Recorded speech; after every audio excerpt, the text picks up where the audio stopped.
Greetings, wrestling fans, and welcome to Fannin's Flashbacks, the podcast that nobody asked for, but I'm going to give it to you anyway.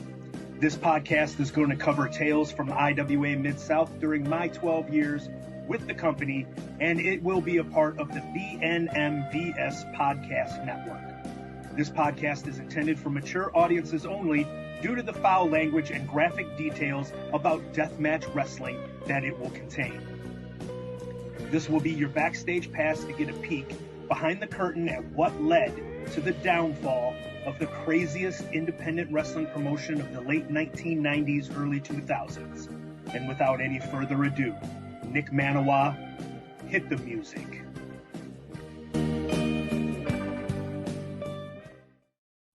Greetings, wrestling fans, and welcome to episode 23 of Fannin's Flashbacks. It's the podcast nobody asked for, but I decided to give it to you anyway.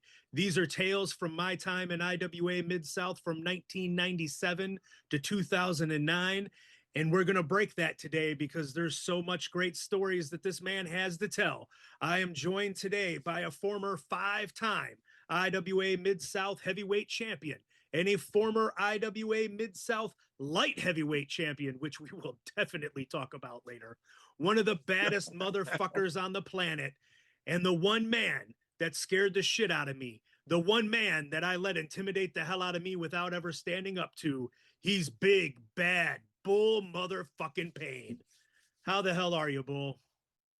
Hey, Jim, how you doing, my brother?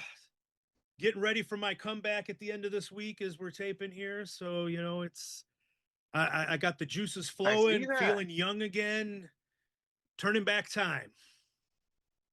I see that you're dipping the toes back into the business. Into the shallow end. We'll dip the toes in, see how it goes before we jump. You know, like Rocky Balboa, not much of a swimmer, but you know, we'll see how it goes. Really looking forward to it. I'll talk more about that at the end of the night, but you know, it's great you know the old saying. You know the old saying, brother, start out slow and taper off. Exactly. That's a pace I can keep up with. So we are going to get this thing rolling, Bull. And usually I start things off by letting the guest explain just how they became a wrestling fan. So how did Baby Bull learn that he liked wrestling? Well, I'm from Milwaukee. Well, a suburb of Milwaukee, anyway, a little town called Sussex, Wisconsin, and we'll forgive you for that. Yeah, really. And on Sundays, AWA Rheingans used to come on TV, and we used to rush home from church and just plot ourselves in front of the TV and watch Rheingans, and I was hooked right away. You know, I loved it right away. And I'd beg my dad to take us to the matches, which he couldn't always do, but he did the best he could. And we used to get to see the matches down in the Milwaukee Auditorium. And it was a great time, man. I loved it. Okay. Now, when I was growing up, I'm a few years younger than you are. So when I was growing up in Chicago, AWA would come on Sundays as well. And it was before church. It was on a church channel, and they would like air before like the church services and stuff when I was growing up. Were they on a religious channel up in the Milwaukee area when you were watching, or did they have a different TV channel then? In Wisconsin, it was on Channel 18 for us, which was just kind of like the we had 4, 6, 12. And then I think Channel 18. I think that I don't think we had another channel, but Channel 18 was kind of the obscure channel where the stranger shows were on. Okay. You know, not the variety shows and all that kind of stuff.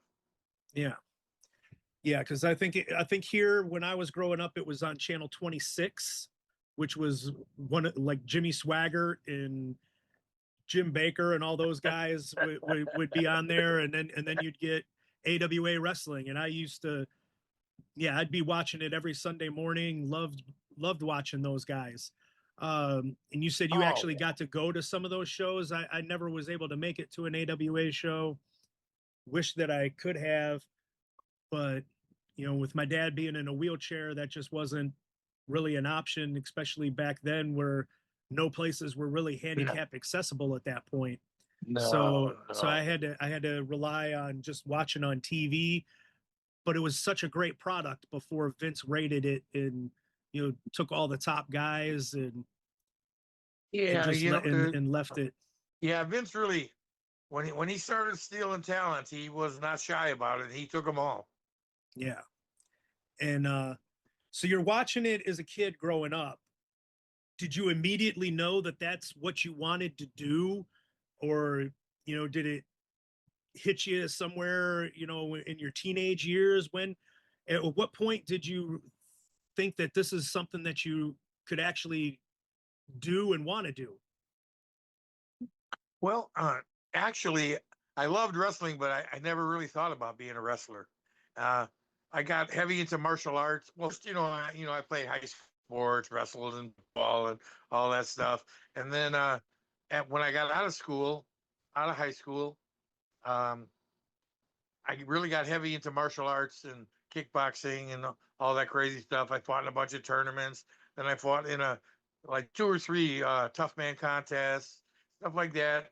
And actually, I thought wrestling, I didn't like wrestling because for some reason, it just didn't appeal to me at that age. And then all of a sudden, I thought, well, hell, I've tried everything else. I think I'm gonna try wrestling. And then I went down to a local place where we used to hold a wrestling show. It's called the Federation Hall, and I started going to the shows, and they only held them once a month on Sundays. So it took a while for me to be able to even talk to any of the guys or anything, and they gave me a runaround for a long time before they even considered training me. Okay, yeah, there's a lot of stories out there of how that time frame, how difficult it was to break into the business and how closed it was.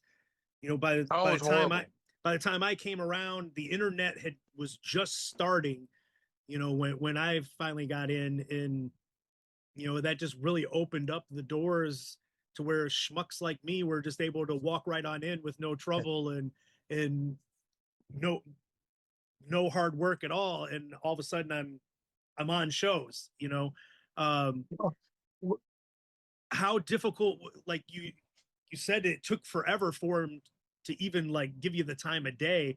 Did they beat the shit out of you when they finally let you start training? Oh yeah, when they finally, well, first they gave me a phone number to call, and I called this number relentlessly for months, and no matter what time I called, the wife would answer. It was Tom Stone. I don't know if you know who Tom Rocky Stone was. Yeah.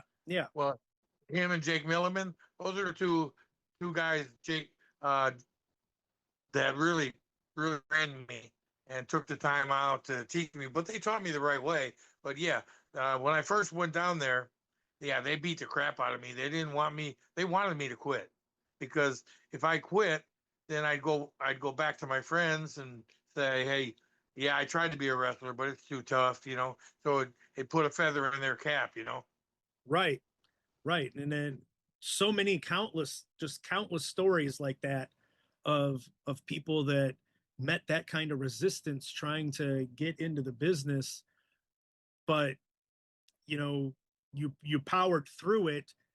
How much did they smarten you up during, because you always hear stories of the guys could get all the way through training and then they'd be ready to go out for their first match, and that's when they would break it to them that, hey, this is predetermined and we're working together, kind of thing. Like, did they let you in on any of that early, or did you learn it well down the line?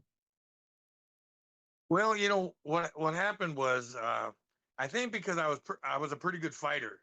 I also boxed Golden Gloves. I forgot about that, and so they didn't really want to test me too much, I don't think. But they kicked my ass for probably a good 6 months before they started showing me that it's a work. not to go so hard and stuff like that. Well, what they would do is at first, before we did any wrestling at all, we'd do like 500 Hindu squats, then run the ropes for like 20 minutes, then they'd make us a bunch of push-ups and sit-ups and run around the building and that kind of stuff. So they tried to just wear you the fuck out. So when you finally did get in the ring, you were so tired you couldn't hurt them. Yeah. Yeah, and those Hindu squats will blow you up in a hurry. And if you don't Oh, have your they're the greatest exercise. The greatest exercise. yeah, Ian loved making everybody do the Hindus.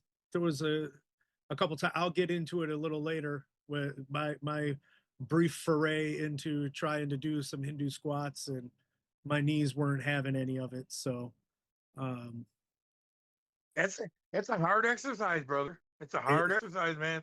And when you gotta do like 500 in a row, it kicks your ass. yeah, no thank you. I would try to do sets of 25, and by 10 I'd be like, yeah, why am I doing this? I'll just keep running my mouth out on the floor. I don't need this. So you guys Yeah. have all the respect in the world for me being able to go through all that. So you said it was about 6 months of beating you up and training before they started, smartening you up on things. How long after that before you were then put in the ring on shows? You know, a lot of guys don't understand how you had to pay your dues and things like that before they even considered you for anything. I mean, you were setting up rings, setting up chairs, doing all the bullshit work, sometimes helping with the concession stand, whatever they taking tickets, whatever they needed, you did. Go get them coffee, go get them lunch, whatever. And if you sassed them or said, I ain't doing that, you were done. Goodbye. They didn't give a rat's ass about you. In fact, they were happy if you quit.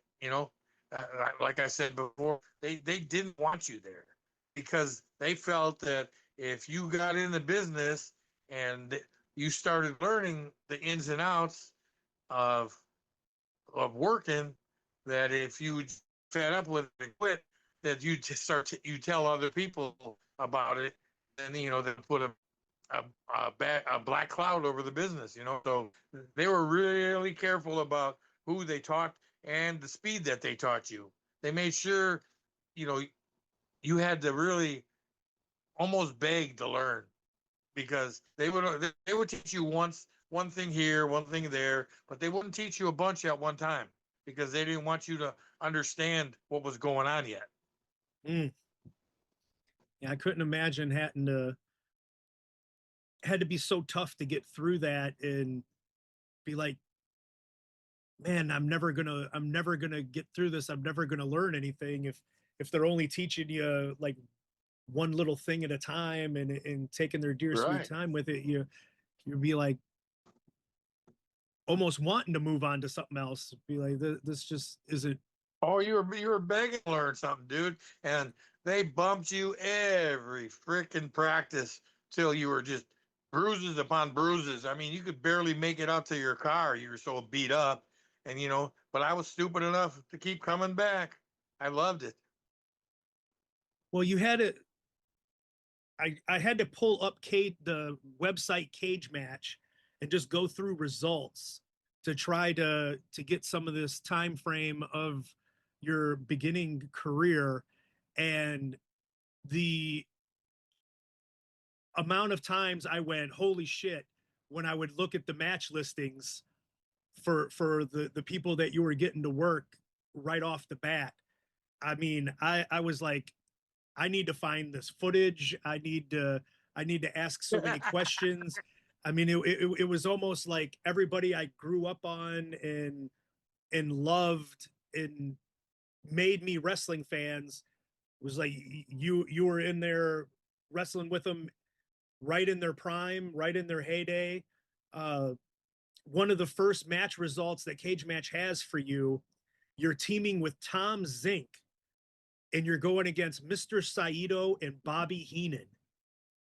where Heenan was actually Yes, wrestling in I the remember. match. Do you have any I actually memories of remember that that time? match. Yeah. Tom Zenk, super guy. But he was, I think he was Mr. Minneapolis. He was a bodybuilder. I think he won Mr. Minnesota or something like that. And that was basically one of his first matches. And I was still green as grass shit, but at least I was kind of trained. I was kind of trained already. So, obviously I was the underneath guy compared to Tom Zenk because Vern loved him and really wanted to push him. So he got the few high spots, and I just took all the ass kicking. And Saito's finish was no joke. I'll tell you that right there. That belly to back suplex that he did, he would Yeah. drop you clean on the back of your head. It was really. He knocked me out one time in Green Bay. I didn't even know I was in Green Bay. Now, so this obviously had to be before him and Patera got in trouble when that match happened. Yeah, probably. But I worked him when he got back from all that trouble in McDonald's too. Okay. I had worked him when he got back, but Patera didn't come back. He went to New York, and Right. Saito came back to Vern. Okay. And Bobby Heenan, well, and in that same match you were talking about, the Zenk and me and Heenan and Saito, Bobby Heenan was a stiff prick, dude. He was not fun to work with. He kicked my ass. I remember him dropping shooting knees on the top of my head, and I'm going, "What the fuck, dude?" Well, and that almost surprises me because I know I had talked about Heenan on one of my other episodes of the podcast, and like in his book, one of the things that I took going forward with how I did my character, in his book, he would always say, manage like a wrestler, get in there and lay your shots in and act like you're a wrestler, but then wrestle like a manager. And you're just getting your ass whipped once you're in that ring. And so I'm almost surprised to hear that he was laying in the shots on you, but I Well, guess you gotta realize too. You gotta realize too, brother. My position. I was low jobber at that time, so I was still not liked by the veterans. Veterans didn't want me there. okay. You know, uh, even though I was accepted in there, they still didn't want me there. And if they could beat my ass to the point on TV where I'd quit, they were happy. See, You and you didn't would get think you didn't get you're accepted. there trying to make them look good on TV, and you would think that they would like respect you and like you for that, and instead, No, no. they're sitting there trying to end you, and that to me doesn't make a whole hell of a lot of sense. But I Yeah, wasn't we were just there. fresh meat, brother. They didn't care. You that, like you said, that they take you because you're making them shine. They didn't give a rat. They beat your ass. Vern was very. They used to call it getting Verned in the back, where Vern, just before you go out the curtain with the guy you're getting ready to work with, he'd go out there and hype him all up. Now don't you sell nothing. Be strong. Kick his ass. Make it look real. Make the people believe. And you're standing there looking at him, going, "Geez, thanks, Vern. I'm going to go out there and get the living shit beat out of me." Now another matchup that really caught my eye when I was going through the results was you had a match where you teamed with Brad Rheingans and you went against Masked Superstar and Haku. Of course, I think he was King Tonga or whatever he was going Correct, by at correct. that point. Yeah. Um, was Rheingans really a shoot Olympian? Yes, 100%. He Okay. actually helped train the Olympic teams for a couple Olympics. Yeah, he was a. Let me tell you something. He gave me a ass bump to a belly to back to a belly, yeah, belly to back suplex. I never even helped him, and he just threw me like I was a sack of taters, dude. It was insane.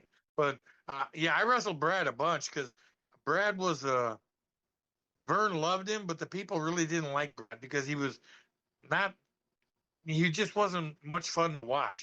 He just didn't Yeah, love collegiate wrestling. yeah, And because then the they people would they always. liked him.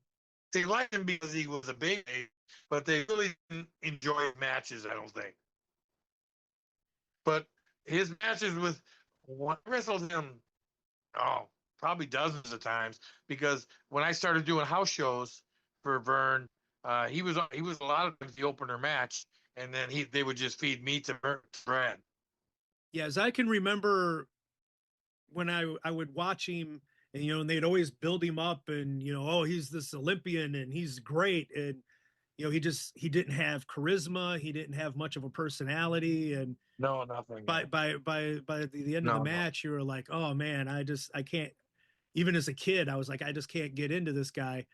But you know, No. there's all kinds of stories about how Haku's one of the baddest men walking the planet. Would Brad Rheingans have Oh, had a 1,000%. would Brad Rheingans have had a chance against Haku if they had gotten into a fight, you know, out back behind the building? That's I always like to say that the wrestler can beat the street fighter because once he gets him to the ground, it's game over. So you never know if Brad would have got him to the ground, it could have been game over for Haku. But Haku was unbelievably tough, unbelievably tough. One time I was working with him in WCW, and that's when he had the real crazy wild hair and he had the big Yeah. bell bottom pants on, and he was just destroying everybody. And Terry Taylor came up to me. I think it was a Nitro, and he came up to me and said, "I gotta feed you. I gotta feed you to. I think they called him Big Pop. I don't remember what the name they called him, but it meant I had to work Haku. And I said, "Well, I got no problem with him because I traveled with him in Puerto Rico. He was Haku out of the ring was an amazingly nice man, so nice. But when he got in the ring, he transformed into that character, and yeah, he was a very tough individual. So, anyways, Terry Taylor tells me, he says, "Hey, you're a big guy here, and we really want to see you stand up Haku a little bit." And I said, "Okay, if that's what you want," because he's the agent. He's telling me what to do, so I Right. got to do what he tells me to do. So I get out there, and we end up working in the corner, and Haku starts hitting me with them crazy barrage of punches he threw, and then I fired a chop on him, and Haku's eyes opened up like real wide, like he didn't understand what I was doing. So I hit him with another one. So then he started hitting me with chops. Brother, he hit me so hard with a chop. It was like a frying pan hitting my chest, a hot frying pan. And my whole rib cage lifted out of my body almost. He hit me Oof. so hard. My whole body just contorted, just like, whoa. It was, and looks at me and goes, "I thought you were my friend, brother." And I thought, oh no. So then I so knew I had been ribbed. Terry so Taylor was Terry ribbing me. Taylor ribbed you. Wow. Yeah. So then I knew I was ribbed. So that from that point on, I just flew all over the ring and made sure I oversold everything so he wasn't going to hurt me because obviously Haku could have whooped my ass. Wow. Wow. So then Of course. another one of the matches from then that you had, you teamed with a very young Rick Steiner, wasn't even going by Rick Steiner at that time, and he was your He was partner. Rob Rick Steiner, yeah. Yeah, and he was your partner against the Road Warriors, dead in the middle of their reign of dominance. What was it like going in there with the Road Warriors at that point? Well, I can honestly tell you that's the only time I was ever scared to be in the ring. I was Okay. actually I was actually scared. And this was Rick Steiner's first match. Okay. His very first match. But he came out of Eddie Sharkey's school. So the Road Warriors came out of Eddie Sharkey's school. So they were going to be nice to Rick Steiner and take all the heat of me. So basically, Rick Steiner, I know he did a couple little things with them. They sold a little bit. And then when it got to me, they beat the dog shit out of me. But I remember me and Rick Steiner standing in the ring and that music started playing, the Iron Man song. Yeah. And I looked over. I looked at him and said, "We're gonna earn our money tonight, brother." And they hit the ring and proceeded to kick our ass. Man, I remember when I first saw them on TBS, Saturday night, Georgia Championship Wrestling, and yeah, Yeah. they came out and just would kill people in under a minute, and it was almost like they were the wrestling equivalent of what a few years later Mike Tyson became, in his box, where it was just like, oh my God, this is going to be the greatest 90 seconds of just pure annihilation that you're going to witness. And they would scare the hell out of me as a kid, where I would have nightmares that, the Road Warriors were going to beat me up. And I would I didn't want to ask you if you were scared when you were in the ring with him, but I'm glad that you offered up that little part of it, because I can't Yeah, that was imagine the only time ever. at that point when were they the AWA tag champs at that point, or had they already dropped the titles? I don't know if they had the belts yet. I don't know if they were carrying the straps, but I'm sure it was either right around that time or very shortly afterwards. Yeah, they were assassins in the ring. They destroyed absolutely everybody. Even the regular talent even took ass kickings from the Road Warriors, because they were still at that time pretty green, and Vern pumped them up to be just indestructible machines. So it was rough for everybody out there. Well, speaking of rough out there for everybody, um, I opened this up to questions from some friends when I told them that, I finally got you to come on here. So I have a question for you from MMP in Kentucky. And he wants to know, hey, man, did you ever wrestle Brody? That was my first TV match ever for Vern Gagne. My first trip up to Minneapolis to do TV, and I was excited. I was like, "Man, I'm going to be a big star. This is going to be awesome." So this was the big time, and I remember I didn't know who King Brody was. Okay, because you got to realize, like you said, there was no internet, there was no cable at that time. There was nothing. So if you didn't catch him when he came in and out of the territories on TV or whatever, or the house shows, you didn't know a lot of the talent. Well, I didn't know who King Kong Brody was. Well, anyways, I'm all excited that I get to work, and I got my brand new ring jacket on, and I'm really, yes, this is going to be so awesome. And I remember I'm standing at the curtain, and Blackjack Lanza is looking at me, and I'm all smiles, and he says, "Kid, if I were you, I wouldn't be smiling."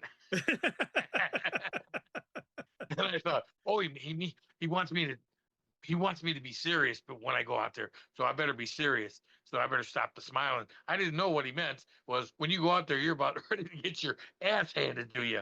Well, besides him handing my ass to me, turns out that was Brody's first TV coming back into the territory. So he wants to, he has to get himself over strong in front of people and on TV to sell the hits.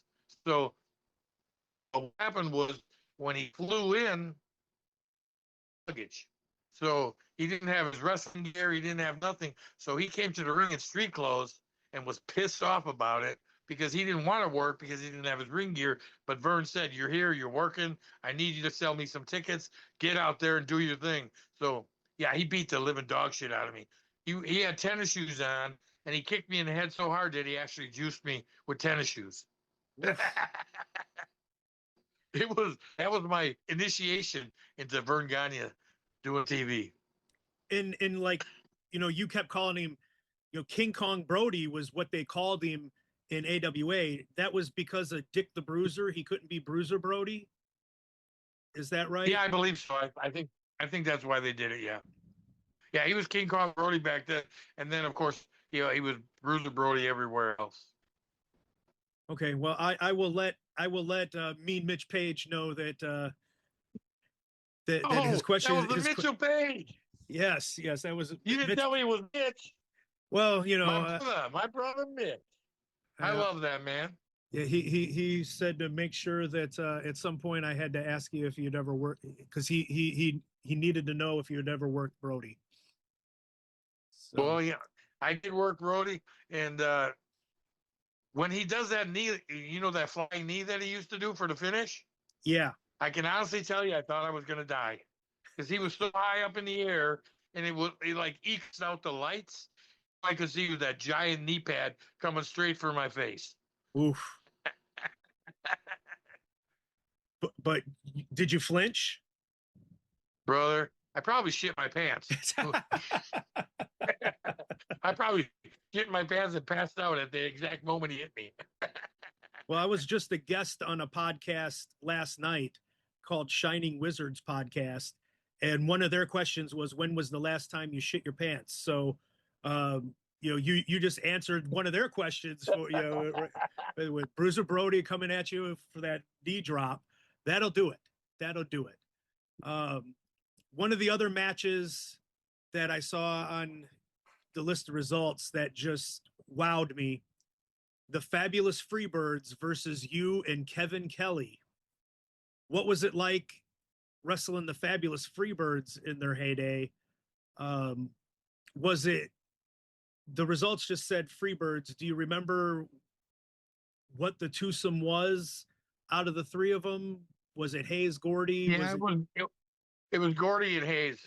It was Gordy and Hayes. I worked them several, and both times, two of the times that I worked them, they hurt me pretty bad actually.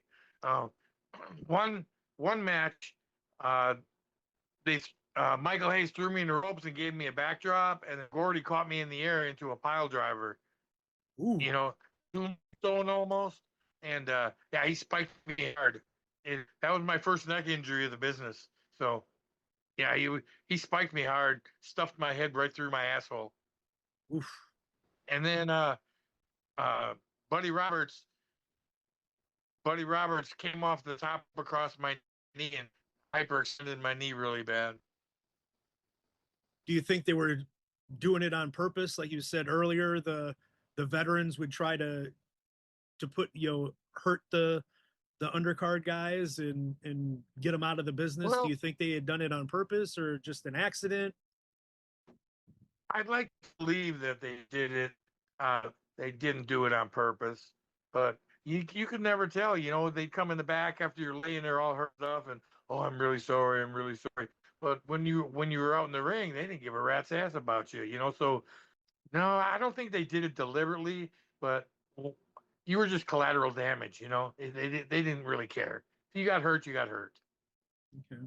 That's why you didn't see them do them kind of moves to the top talent. They only did those moves to jobbers. Yeah, I'm sure they'd get in trouble if they'd have done that to Greg. Hey, believe it or not, Greg kind of tough. I wrestled him many times. Me and Greg actually got to be pretty good friends, and I wrestled him many times. And there was times that I tried to get a little physical with him, and he didn't get he fought right back. He went right back to you. Nice. But in that match I was talking about, your partner was Kevin Kelly, who would go on to greater fame as Nailz.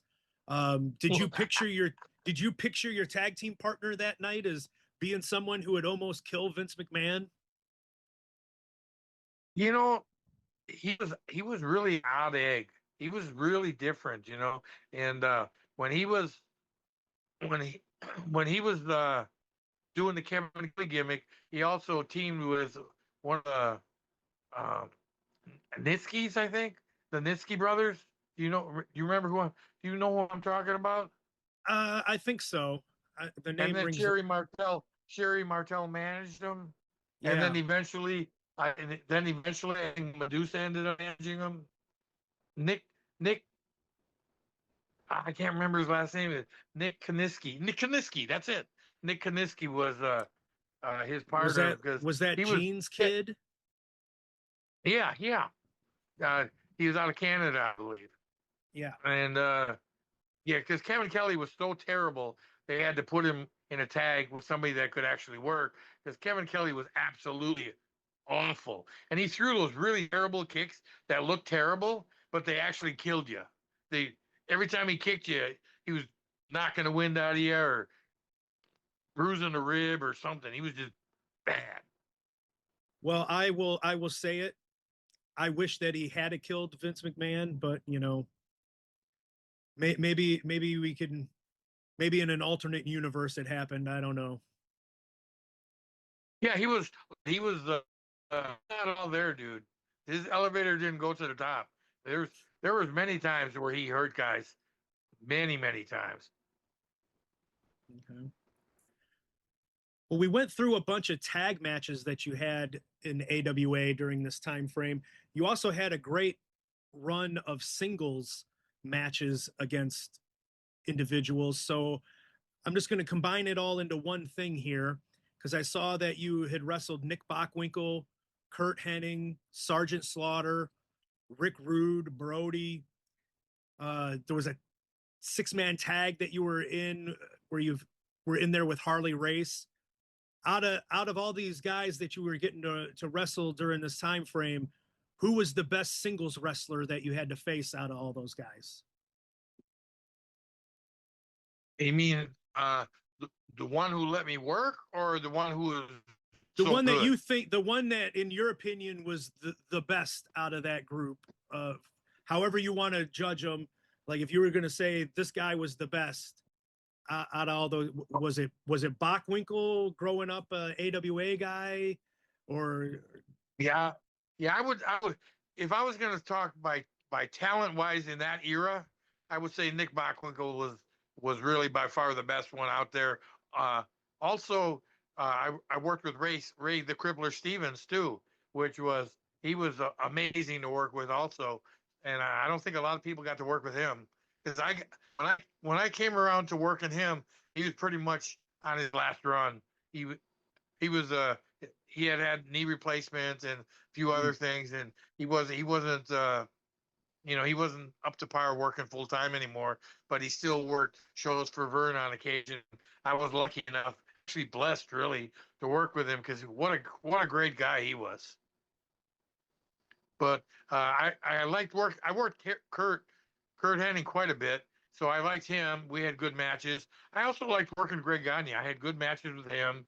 Uh, Harley Race, um, easy to work with, but he was he was a very strong, brute strength kind of guy. It was like trying to move a refrigerator when you were working with him.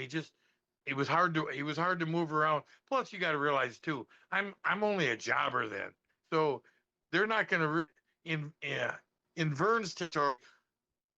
His talent really sell for jobbers because we were there for one reason only, and that was to get chopped up and be raw meat and just get our asses kicked. That's all that he really wanted out of jobbers. But Sergeant Slaughter is actually the guy who really started giving me stuff and started working spots with me and stuff. oh, And okay. Slaughter was actually the guy that gave me back then. I was Rick Gantner. Gave Rick Gantner kind of a push, and before I know it, I was working house shows all the time, and it was because of Slaughter for sure.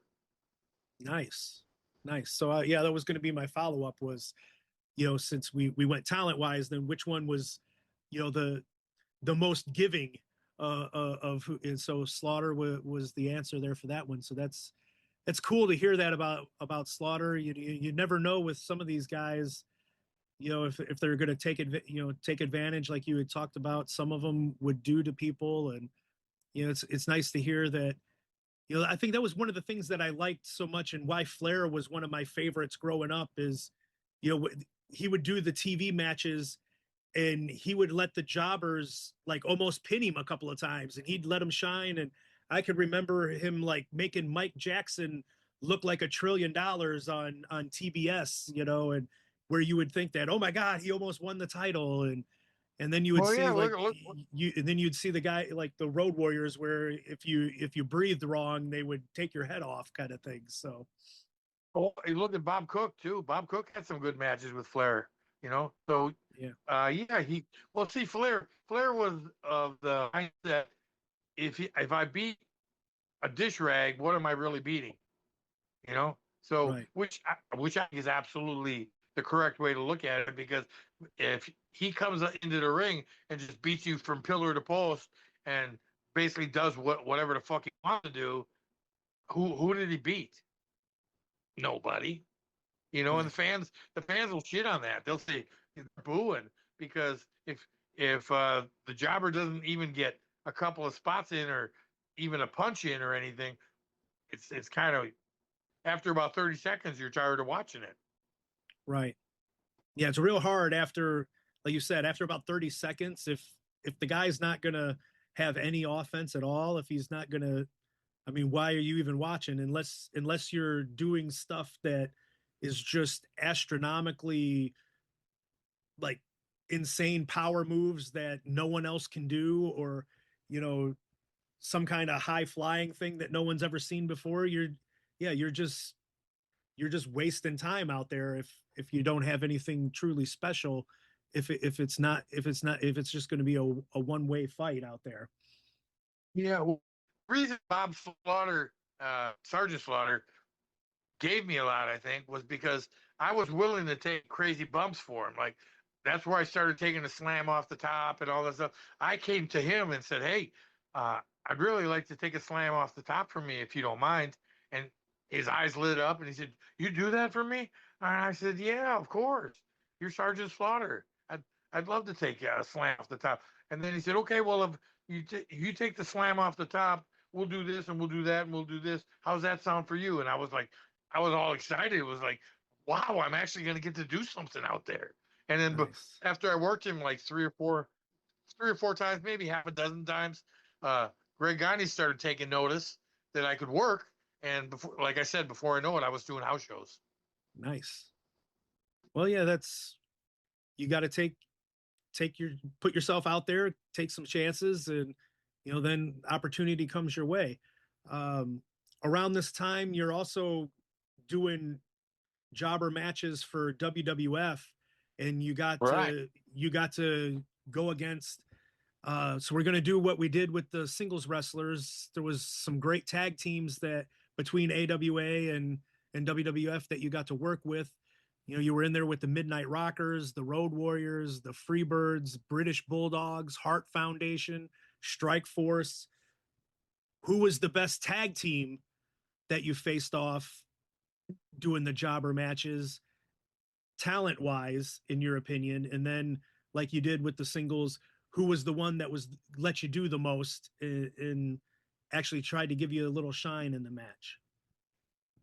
Well, the Rockers, I knew them from AWA. So Marty and Sean, I already knew them. So they were by far the easiest to work with out there. Um, the Probably the toughest tag that I worked out there was the Rougeaus brothers. They were just dickheads. You know, they were not nice at all, and they took their liberties with you, definitely, for sure. And then the British Bulldogs were hot and cold. Sometimes they were easy to work with, and other days Dynamite would be real rough on you. And Well, it might have you know he was it kind might have been determined on how much interactions he had with the Rougeaus that day, because there's all kinds of of. the stories, I was Dynamite and Dude, I Rougeau was like there when killing each that other. happened. You were there? Wow. I was there. I was there when Rougeau punched him in the face with the roll of quarters. Knocked his tooth right out, dude. The Dynamite was just walking across. We were in catering. Dynamite was just walking with a cup of coffee in his hand, and Rougeau walked up to him and just sucker punched the shit out of him. Pow! Hit him with that roll of quarters, dimes or quarters. I can't remember what it was, but he dropped him like a sack of tater, brother. He just went down, bang, and blood everywhere. I can only imagine. Is that where Kurt Hennig came up with the finish for him winning the finally winning the AWA title from Bockwinkel? Yeah, I think that's a little bit before the Rougeau and Okay, so Bulldog maybe squabble. Rougeau's got it from him. it, you know, uh, with all that testosterone floating around, brother. And at that time, there was a lot of testosterone floating around that guys would just get in fights, and no, the office didn't care. Nowadays, you get in a fight, you get suspended, or they just fire you. Right. Right. CM Punk knows a little bit of something about that now. Around this time, the Texas Hangmen eventually form. You want to Yeah. talk about how that team came to be and how you came up with the Well, of gimmick course, and of course. That was probably the greatest time, one of the greatest times of my life was when me and Mike formed the Texas Hangman. What happened was I was doing it as a singles because I knew that Vern was never going to use me other than a jobber because I had been beaten on that on that television channel forever. I think it was about a couple of 2 or 3 years that every Sunday I was on there getting my ass kicked. So he was never going to use me as anything, as any not top talent, but middle talent or anything. I was just going to be a jobber in his eyes. So I decided I was going to go under a hood, a mask, and um, I was doing it as a singles, and then I started getting offers to go on the road, but I didn't want to go on the road by myself. So, um, myself and Mike we broke in the same place and kind of around the same time. So me and him were pretty good friends, and we were kind of not, I don't want to say the cream of the crop at that time in Milwaukee, but we were definitely some of the better talent. And so I grabbed him up and I said, "Hey, uh, I'm gonna do this as a tag team. What do you think?" And at the time, Mike was financially not good at all, very poor. He lived in a flop house, and he had a real rough upbringing. And I had to really talk him into spending money to buy some the gear that we needed to be the Texas Hangman, because we needed chaps and a leather vest, and he had to have boots. And in fact, the reason we went to two different boots was because he only had one good boot, or he. How did that work out? Anyways, we ended up switching. I gave him one of mine. He gave me one of his because his boots weren't very good, and uh, that's kind of that's kind of how it happened. And then I finally talked him into buying the gear, and then we just started doing it as a tag. But I put that total gimmick together all by myself. okay, so it was all you that had done it. Was there like a special meaning behind it? Like as to how you came up with that was what it was going to be out of there 100 million things that you could be as a masked guy, but what was it something special about a Texas hangman? What?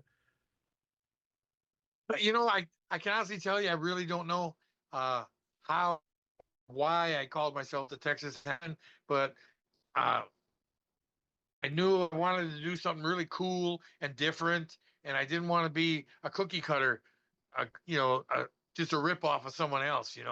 And in fact, the Demolition stole our gimmick. Uh, Bill Eadie told me that he said he saw me on television and liked the gimmick, and then they started doing the gimmick. Mm.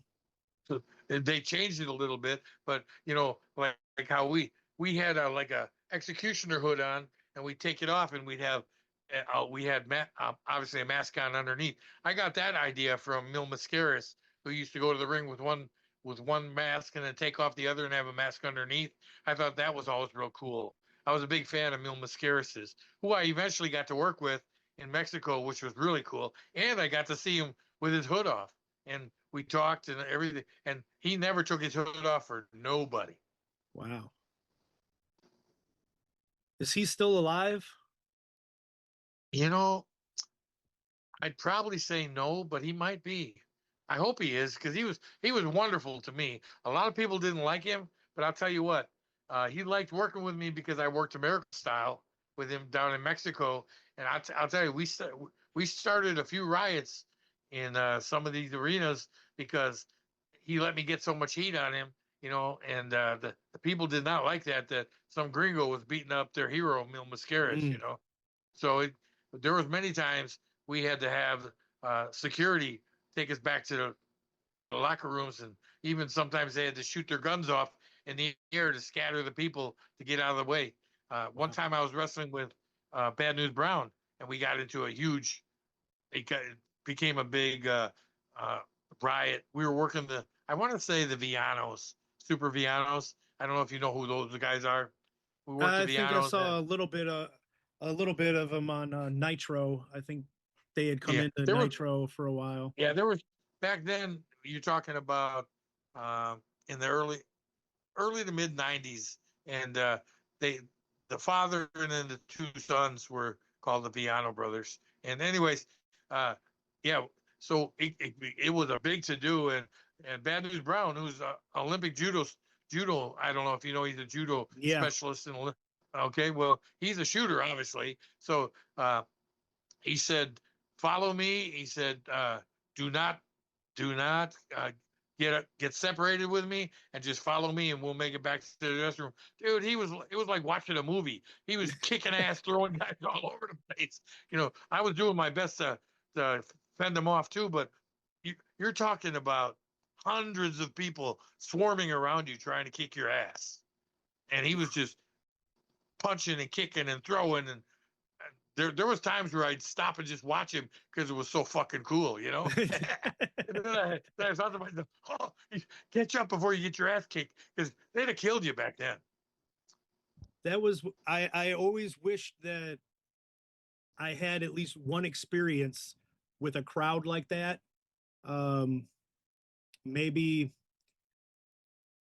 Maybe I should have caveated it with, I got to have somebody like Bad News Brown to clear the way for me to experience a crowd like that. I can honestly tell you that it happens so fast that you don't really realize the danger you're in till you get back to the dressing room and you sit down and you go, "Holy shit, that was fucking insane," because it was. And you remember Doug Furness? Yes. Okay. Well, Doug Furness and Phil LaFont were a tag team.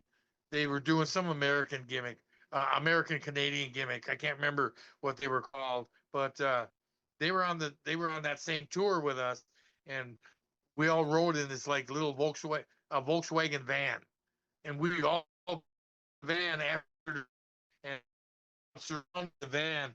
They started the van.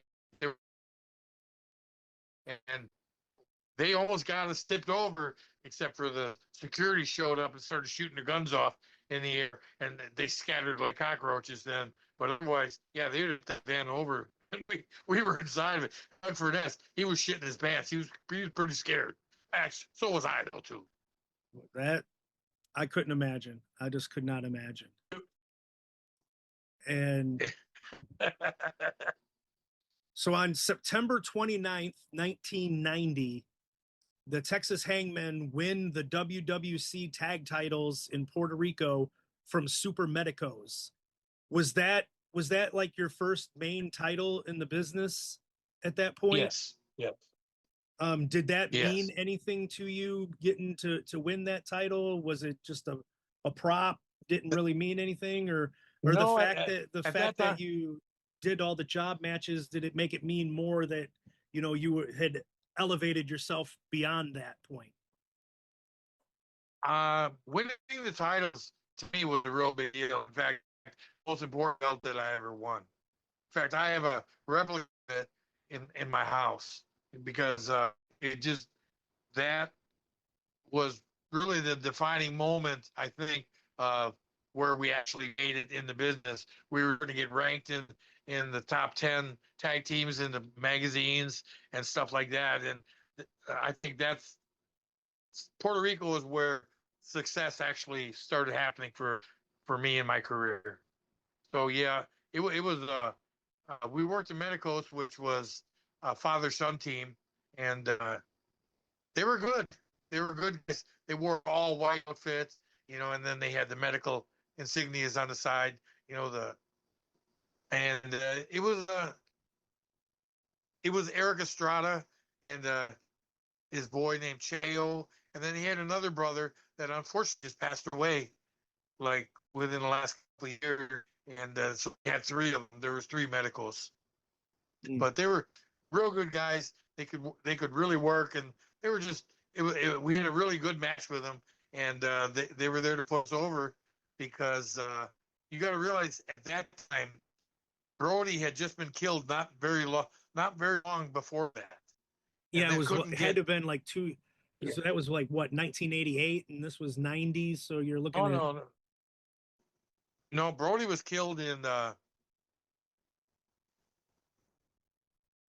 like around 88 because we were there in the I want to say early 90s, 90, 91, 92, some right around there. Yeah, they couldn't get nobody to come in to draw, and they were the business was dying terrible on the island because it got really exposed through the court system when Jose Gonzalez had to testify about killing Brody and stuff, So and none of the American talent, actually, no talent from around the world wanted to come in at all because yeah, of them killing that Brody was a like high that. profile time and a tragic incident that happened. And yeah, I can't imagine too many people wanting to, just lining up to go over there after somebody was murdered in the dressing room.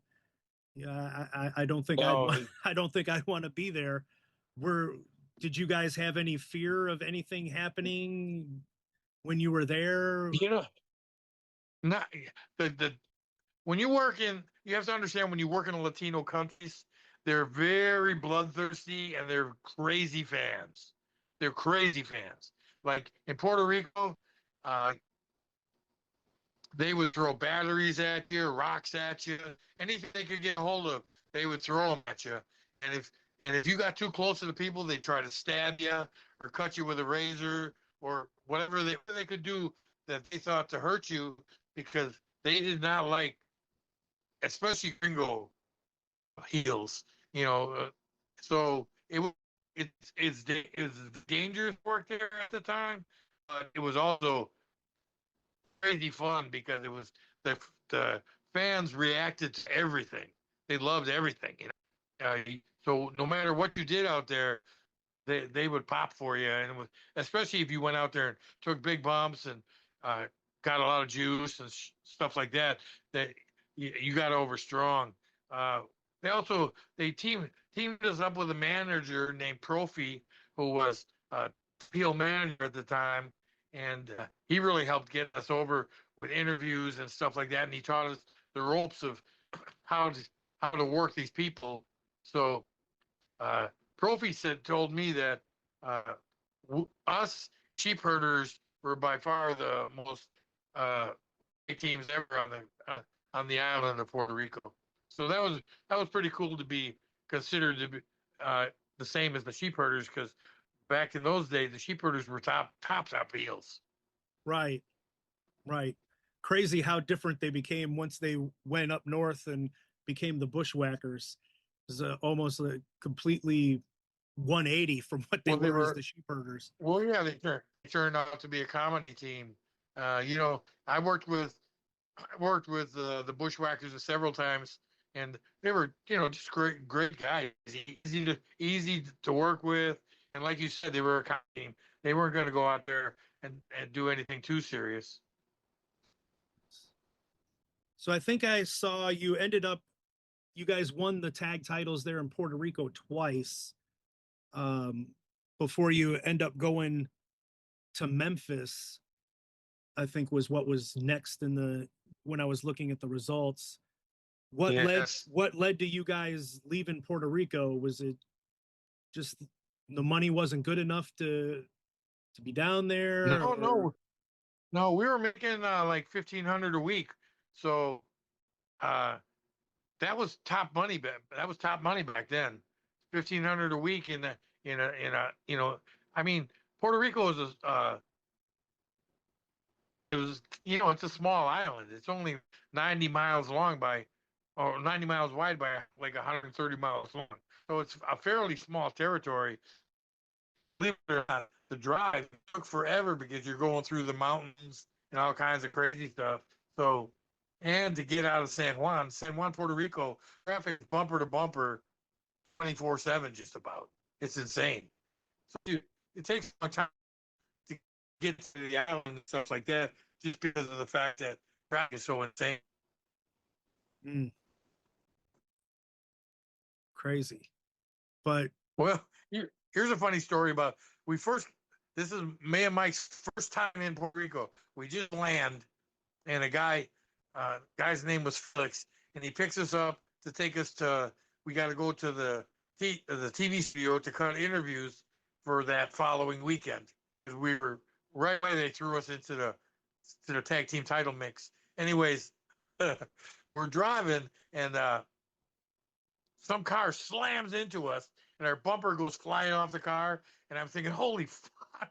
And Felix just picks up the bumper and throws it in the back of his car, gets in his car, and drives. And I go, don't we have to wait for the cops? He says, the cops ain't gonna come. They don't come for extra or anything like that. They only come for like shootings and crazy stuff. A car wreck, they won't even waste their time with. So me and Mike are looking at each other and going, holy fuck, what did we get ourselves into, you know? Yeah, cultures are different when you go into different places. You never know what you're gonna see. It's a different world. It's a different world, my brother. So what led to you guys deciding to head to Memphis?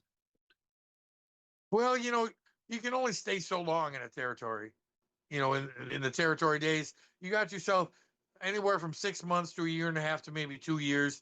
And then you got to get out of there, because if you stay there too long, the office is your pay is going to start dropping. It does, still doing the same work. You're still it's not, they're going to drop in your pay because of the fact that the fans they still see you, but they're not as excited to see you. And probably you're not selling quite as many tickets as you were 6 months prior. So, and Eric Embry had come in, and he was leaving to go to Memphis, and Jeff Jarrett had come in for a couple of big shows too, and he loved our gimmick, and he talked to Eric Embry, because Eric Embry was going to Memphis to be the booker, and he talked us into coming into Memphis with him, which was the biggest mistake of our career.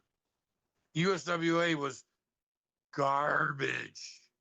Terrible. It just, you're running. You were talking about you were talking about making $1,500 a week, and then I'm like, and then you went to Memphis, where it was maybe 150 a week with some of the stories I've heard. $40. You're making $40 a night, brother. Yeah, no matter. You're putting 2,000 miles a week on your car. You're working anywhere from 5 to 7 days a week, and you're making $40 a night. And if it was a big show, they might toss you $50. We had the straps there. We were the champs, and we were making $350 a night. Sometimes we had to sleep in our cars, because you had to make the decision: you want to get a hotel, you want to eat. So, and you had to put gas in your car. So that was, talk about a stressful territory to work. Plus, the politics in that territory was ridiculous. I mean, if you stepped on any toes at all, they just made your life miserable. Here's a funny story about it. Here's a funny story about us in Memphis, brother. Me and Mike are working. I can't remember I can't remember what building it was. Was it Memphis Coliseum or not? But it was the big Memphis show, and we're working. Do you know who Jackie Fargo was? Yeah. Okay, well, Jackie Fargo was like Hulk Hogan in Memphis, and right. And it was Fargo and Lawler working the Texas Hangman, and Fargo, Lawler, and Jarrett. It was a 6-man. Fargo, Lawler, and Jarrett, and it was Hangman and Doc Pritchard, Tom Pritchard, and so we were 6-man. So again, there's no cable TV. there's no, so you don't know who is who. Except for I knew who Jerry Lawler was, obviously. I knew who Jeff Jarrett was, but I didn't know who the old across the ring was, which was Fargo. So Okay. me and Mike figured, oh, he's the guy that we beat the shit out of. He's the one that's going to take all the heat. Okay. So, Uh-oh. so So, anyways, we're in the ring, and Jackie Fargo gets in, and I'm in the ring with him, and I cut him off right away and just start pounding on him, power slamming him, suplexing him, doing all kinds of crazy shit to him, and he is cussing his ass off. I mean, yelling and screaming and motherfucker, rah, rah, rah. And I'm thinking, God, this old man's a crabby fucker. So I go over and I tag Mike, and I say, Mike, uh, get this out of the ring. He's a crabby son of a bitch. Every time I do something, he's cussing me out. And now I look over at Doc Pritchard, and Pritchard is laughing so fucking hard he can barely stand on the ring apron, dude. He's just losing it. And I'm thinking, what is so fucking funny? I don't understand. And Mike didn't understand either, because before we went out to the match, Henry told us, hey, now they brought you in to be like Road Warriors, work exactly like you did in Puerto Rico. Well, Puerto Rico was brutal style wrestling, very physical, very big moves, all that kind of stuff. So we did what the booker told us. So we were kicking his ass. And Mike came in and he started doing the same thing to him, and he's throwing a fit. And then finally Jackie Fargo tagged Lawler. And Lawler, he punches me once, I don't go down. He punches me twice, I don't go down. What I was doing was I was gonna set him up for throw him in the ropes, duck the clothesline, big punch. I take the big bump. That was what was in my mind. Well, I could punch. Lawler got so pissed that I didn't fly into the third row of chairs. He started cussing me, and I'm thinking, what in the fuck is going on here? These guys are pricks to work with. You know, and I look over and Jeff Jarrett's laughing his fucking ass off. So we got Jarrett laughing his ass off, Tom Pritchard laughing his ass off, and me and Mike have no clue what's going on. And then we finally the match is over. I think we pinned Jackie Fargo. I think we did right in the middle of the ring. I power bombed him and pinned him. I think. And I can't remember if that was the finish or not, but that's when we made the finish. Yeah. So, anyways, we get to the back, and we're in separate dressing rooms, okay? But you can hear through the air vent what's going on in the other dressing room. Jackie Fargo is losing his fucking mind, dude. Them motherfuckers! I should have went to the back and got my gun and shot them son of a bitches. Rah, rah, rah. I mean, he was mad as a motherfucker, like a wet hornet, brother. He was mad. Oh and God. Eric Emery comes over, and he's another guy laughing his fucking ass off, and we're not understanding. And he's going, "Do you not know who Jackie Fargo is?" I said, "Oh, we never been down south before. All we ever worked for, brother, was AWA Puerto Rico. We didn't know anything about Southern wrestling. So, Jackie Fargo was the big legend, and we just jobbed him out like he was yesterday's garbage, dude." So, needless to say, from that point on, we had heat big time in Memphis. Well, how old was Jackie Fargo at that point, though? I mean, Well, he was easily in his 60s. That's what should have happened to a 60-year-old man in there with, fighting 20-year-olds. Well, You're going to get your ass whipped, and I blame it all on Eric Embry, because he should have told us, hey, Jackie Fargo's a legend here. Easy on him and make him shine, make him look good. That would have been fine. Because I worked with Carlos Colon, who was old as hell back then too. And but Carlos, tell you the truth, Carlos was a tough son of a bitch, because there was a few times I just blasted him and he didn't go down, because he'd take his palms and strike you in the head with it, and it hurt like hell, because it would like jar your brain. He hit you in the head with that palm strike. So anyways, I put Emery for that. because he set us up totally for bad a bad run in USWA. So how long did you guys end up lasting in USWA at that point? Was it a very long run, or did you? No, I want to say maybe 2 months, maybe a little over 2 months, but not long because we had so much heat with Lawler, and we had so much heat. Well, actually, Lawler hated Mike for some reason. I don't know why, but Lawler hated him. So every time Mike get in the ring with him, he'd make him tag out to me, and I'd come in and work with Lawler. He just did not like Mike, and it just snowballed every week. Anything they could find that we did wrong, blew it out of proportion, and it was just terrible territory. And then me and Mike, when you're starving and you're not making any money and you're running up and down the roads 2,000 miles a week, you start getting on each other's nerves, and we just it broke us up is what it did, because once we finally got the funny thing about Memphis is they don't tell you that they're firing you. You just watch the TV and see that, oh, next week we're doing a lose town match against Jeff Jarrett and Jerry and against Jeff Jarrett and Jerry Lawler. So who do you think is going to win? I mean, come on. Yeah, not much. We're watching the TV and going, and we're in the TV studio, and what was the famous announcer's name? Lance Russell. Yeah, Lance Russell. Also, Lance Russell comes on the TV. Hey, big card for Monday night in Memphis. Loser leave town match. Jerry the King Lawler, Jeff Jarrett versus the Texas Hangman.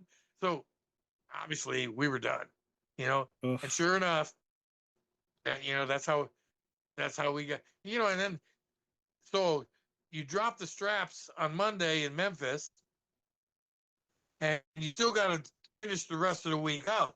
You still got to do Tuesday Louisville, Wednesday Evansville, Thursday spot show, and then and they know you're leaving, so they're giving you $20 for the night, $6 for the night. They give you shit because they're leaving, so they don't give a fuck. Right. It's a terrible place to work. Yet I stayed down there and worked for a couple more years, which was I was working for USWA and I was also working for Global at the same time. So I made money in Global. Didn't make much money in Memphis, but Global offset it, so it was worth staying down there. Okay, that was the next thing I was going to ask about was Global. So I remember I'd come home from school and Global would be on ESPN. Like it was almost like, hell yeah. Was that on like every day? Yeah, every single day. Like every single day they'd be on ESPN. I'd come home from school, be able to watch Global. And so you said you were at least making money there, being on TV.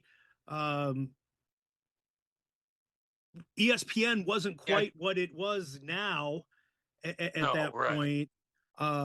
But was it still like a thrill to just be able to tell people, I'm on fucking ESPN every day? I was never one of those guys that about what I'm doing, because I don't know. I'm just not that. I'm not that kind of guy. I was blessed and I got to do a lot of things, but I never walked around with a chip on my shoulder and thought I was somebody. I'm just me. Yeah, Joe Pedicino really liked us, really liked me, and of course I brought Samantha Payne with me, and got over pretty good in there. Let's see, who was Grizzly Smith was the booker when I first went there. No, excuse me, that's not true. Billy Axe or Smash from Demolition was the booker there, and he's the one who brought me in. But Joe Pedicino really liked us and wanted us to come in, so they took care of us. and went through a couple bookers there. Bill Eadie was a booker. Grizzly Smith was the booker. Then Skandar Akbar was the booker, and I think Eddie Gilbert was the booker when I finally left. But I worked for Eddie for a little while before I actually left. So yeah. Did it I'm mean? sorry. Did we lose track of what we're talking? No, no. I just, I was just going to ask, what venue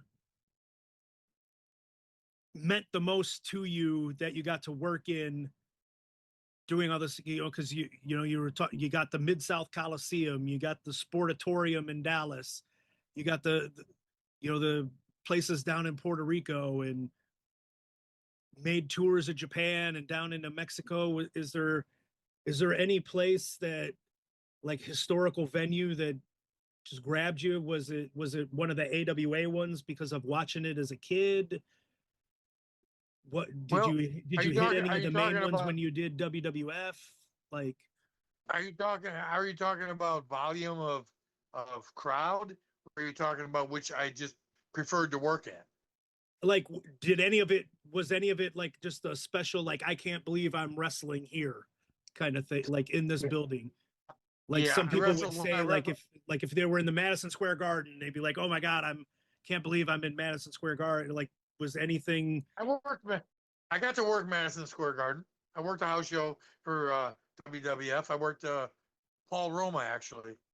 And anyways, the I would say probably the place that I worked really wowed me was when I worked the Tokyo Dome, sold out Tokyo Dome, 60,000 people. That was pretty impressive. I remember stepping out through the curtain, and it's kind of a long platform. You got to walk to the ring, and I'm just looking around, going, "Wow, there is a lot of people in this son of a bitch," But then once you get in the ring and the lights blind you, and you really can't see the crowd anymore, then it's kind of like it doesn't matter anymore. It's business now. So Right. you gotta kick up. You gotta slap yourself in the face and stop being a mark for yourself and go in there and do your thing. But I enjoyed the sportatorium a lot. Uh, I can't say I liked any ring or building in the Memphis territory. They were all garbage. I didn't like them.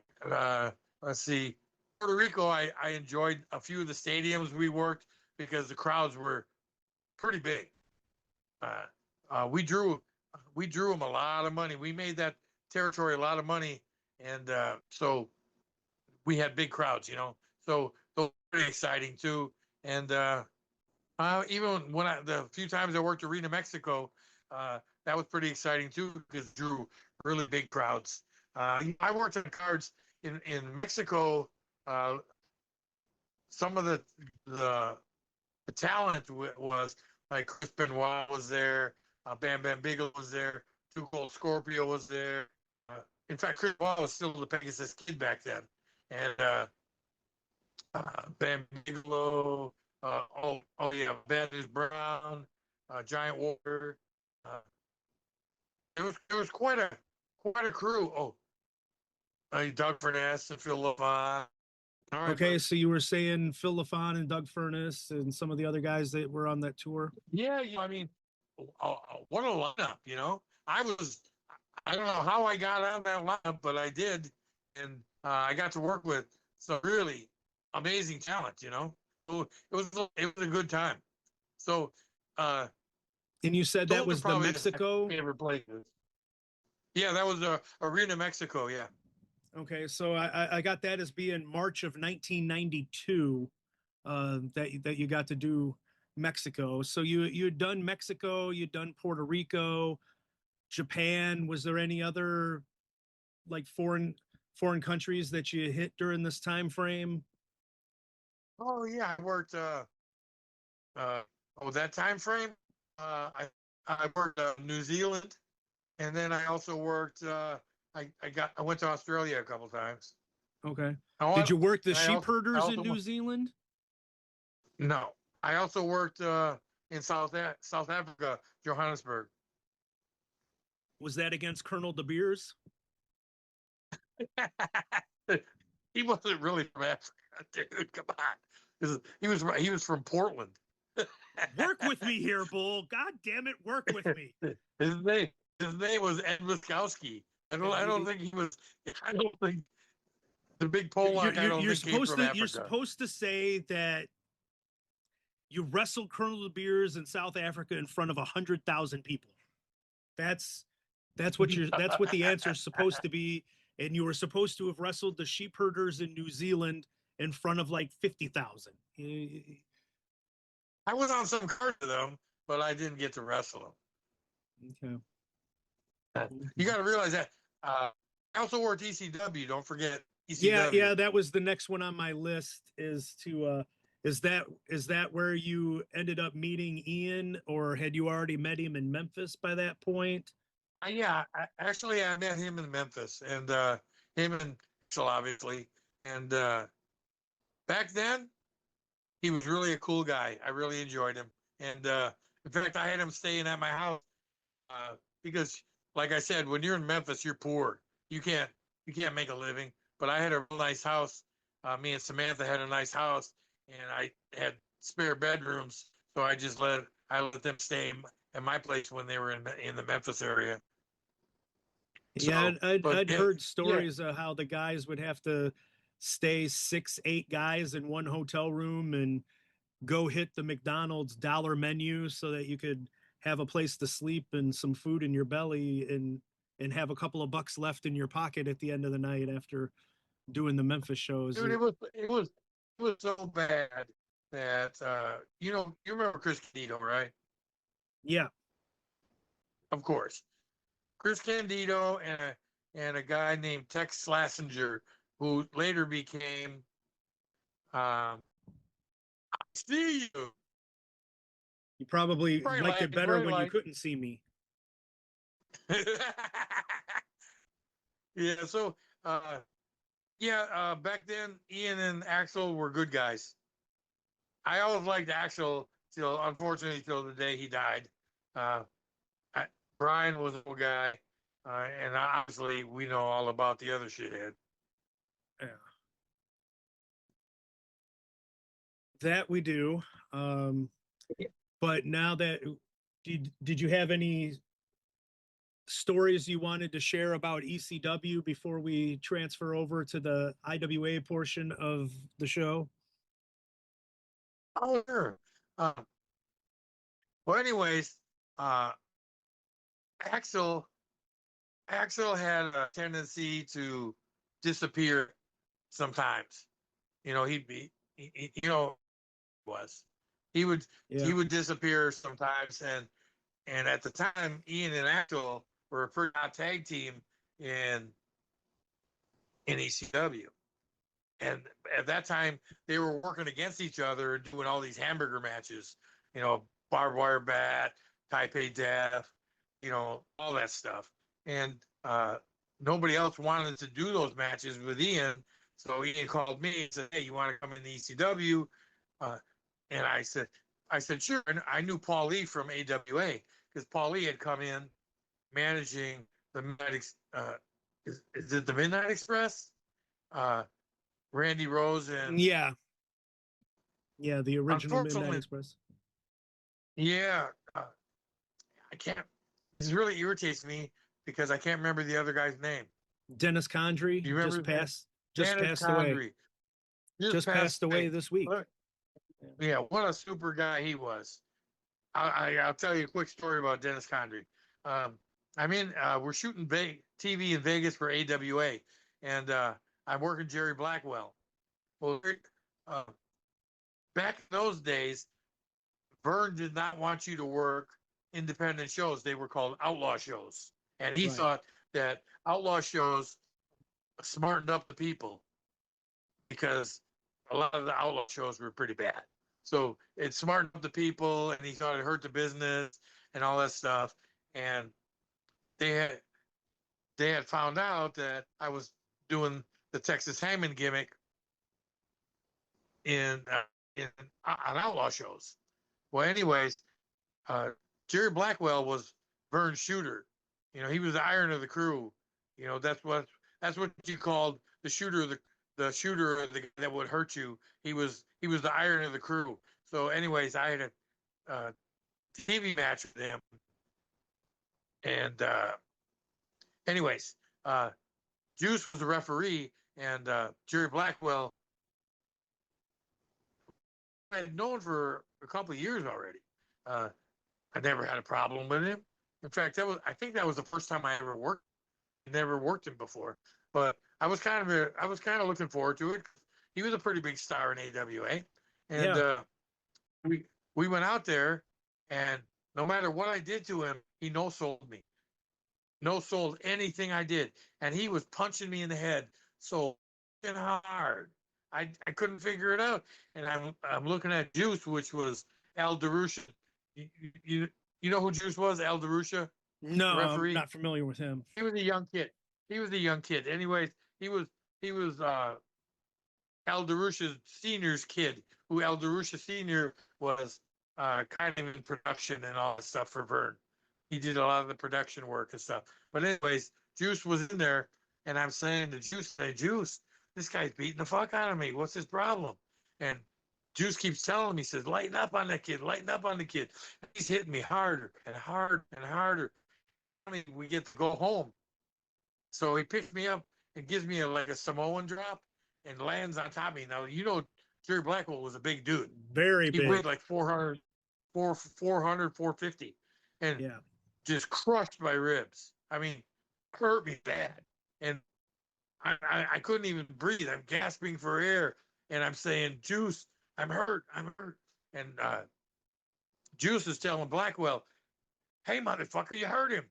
And Blackwell didn't care. He picked me up and gave me, I think, 2 more finishes after that before he finally just pinned me and screwed it out. But that was Vern telling me not to do any more outlaw shows, or he was going to make sure that was the end of my career. So Wow. then, anyways, they carried me to the back because I literally was fucked up. They carried me to the back, and Dennis Condrey, I couldn't even take my boots off. I was so hurt. And they actually took my boots off for me and talked to me and tried to help me out. And that's the first time I ever met them. And they were, like I said, they were super guys. Nice. So, yeah, it was a short and brief meeting with them, but I thought they were very cool guys. And I think they brought them in to work with the Midnight Rockers, Marty and Sean, which I'm sure they would have had amazing matches together. But they didn't stick around. I think it was a money dispute because the following TV, they weren't there. They were gone. Mm. And we shot TV in Vegas every 3 weeks. So they weren't even there 3 weeks. Mm. Yeah, well, that was about the time. That had to be close to the time that Vern was going under, wasn't it? No, Vern didn't go on. When Vern was still shooting TV in Vegas, he still had that ESPN deal. So he was making a bunch of money. He was making a bunch of money. When we started shooting TV out of Rochester, Minnesota, which is, I don't want to say a shithole town because there's a lot of nice people up there, but it's not a very nice town. But anyways, it was in Rochester, Minnesota. They were shooting the TV, and it was a crappy building, and you could tell that shit was going downhill quick. Yeah. Okay. And that's when they really started losing the talent and everything, and they were pushing the Hangman pretty hard because Vern we never did a job on TV. We went over on every TV that we worked for AWA. Wow. So, but we never got to work with the Wrecking Crew or the Destruction Crew, which was Wayne Bloom and Mike Enos. Right. And I think they were working towards that we're going to have a title run with them. But I think the doors closed and we skedaddled to Puerto Rico. I think we left right before the doors closed. Yeah. Because they weren't bringing in any talent from anywhere except for Minnesota. They weren't bringing in any Milwaukee talents or Chicago talents or anything. They were just bringing in. They were just using Minnesota talents. Wow. Okay. Okay. Well, this gets us up to we're ready to finally get into the theme of the show here, which is supposed to be IWA Mid South flashbacks. So we're gonna get into that fun time. So it was October 10th, 1996 was not the first IWA show. You were on the first ones earlier in 1996, but the start of something big was considered the, official start of IWA in Ian's eyes. That was always the anniversary, was going to be October from the start of something big show, where you wrestled Flyboy Rocco Rock, Ted Petty, and my God, you famously got split open like Gallagher to a watermelon in one of his comedy concerts and getting stitched up on camera. Horrible hard way, dude. That was a horrible hard way. Well, what had happened was I knew Rocco from ECW, him and Johnny Grunge, Right. Public Enemy, right? So, anyways, Rocco comes in to work for Ian, and he's all excited because they just signed a deal with WCW. Okay, so I was his last match before he was going to WCW. So, anyways, we're having really a good match, and we're on the floor, and this is I want to say it was a gymnasium, because it had, how some of them gymnasiums had stages in them. There was like a stage in the back, Right. I thought it was. I thought this was the first show at the Kmart building. No, this was. It had a stage. Anyways, we're fighting, and there's a table. I don't know why there was a table sitting there. I don't know if it was the gimmick table or whatever, but there was a table sitting there, set up. Rocco says, "Throw me up on the stage." So I throw him up on the stage, and I figure I'm going to take like a drop or something on the stage or whatever, something just to give the people a little bit of. It says, "Power slam me off the stage through that table," and I said, "No, I'm not doing it." And he said, "Why not?" I said, "Because if you get hurt, it's going to fuck up your contract for WCW." Now this is an argument going on while we're having our match. We're on the stage, and fighting and taking bumps and doing it. And I kept refusing to do it. And finally, Rocco says, "Look, if you don't do it to me, I'm doing it to you." I said, "Okay, I'll give you the power slam." So I pick him up, and as I jump off the stage, and his body is falling faster than mine, and I'm worried about him getting hurt. And as we're going through the day, I didn't get my hands down in time because I'm trying to hold him on my shoulder so he doesn't flip over onto his back.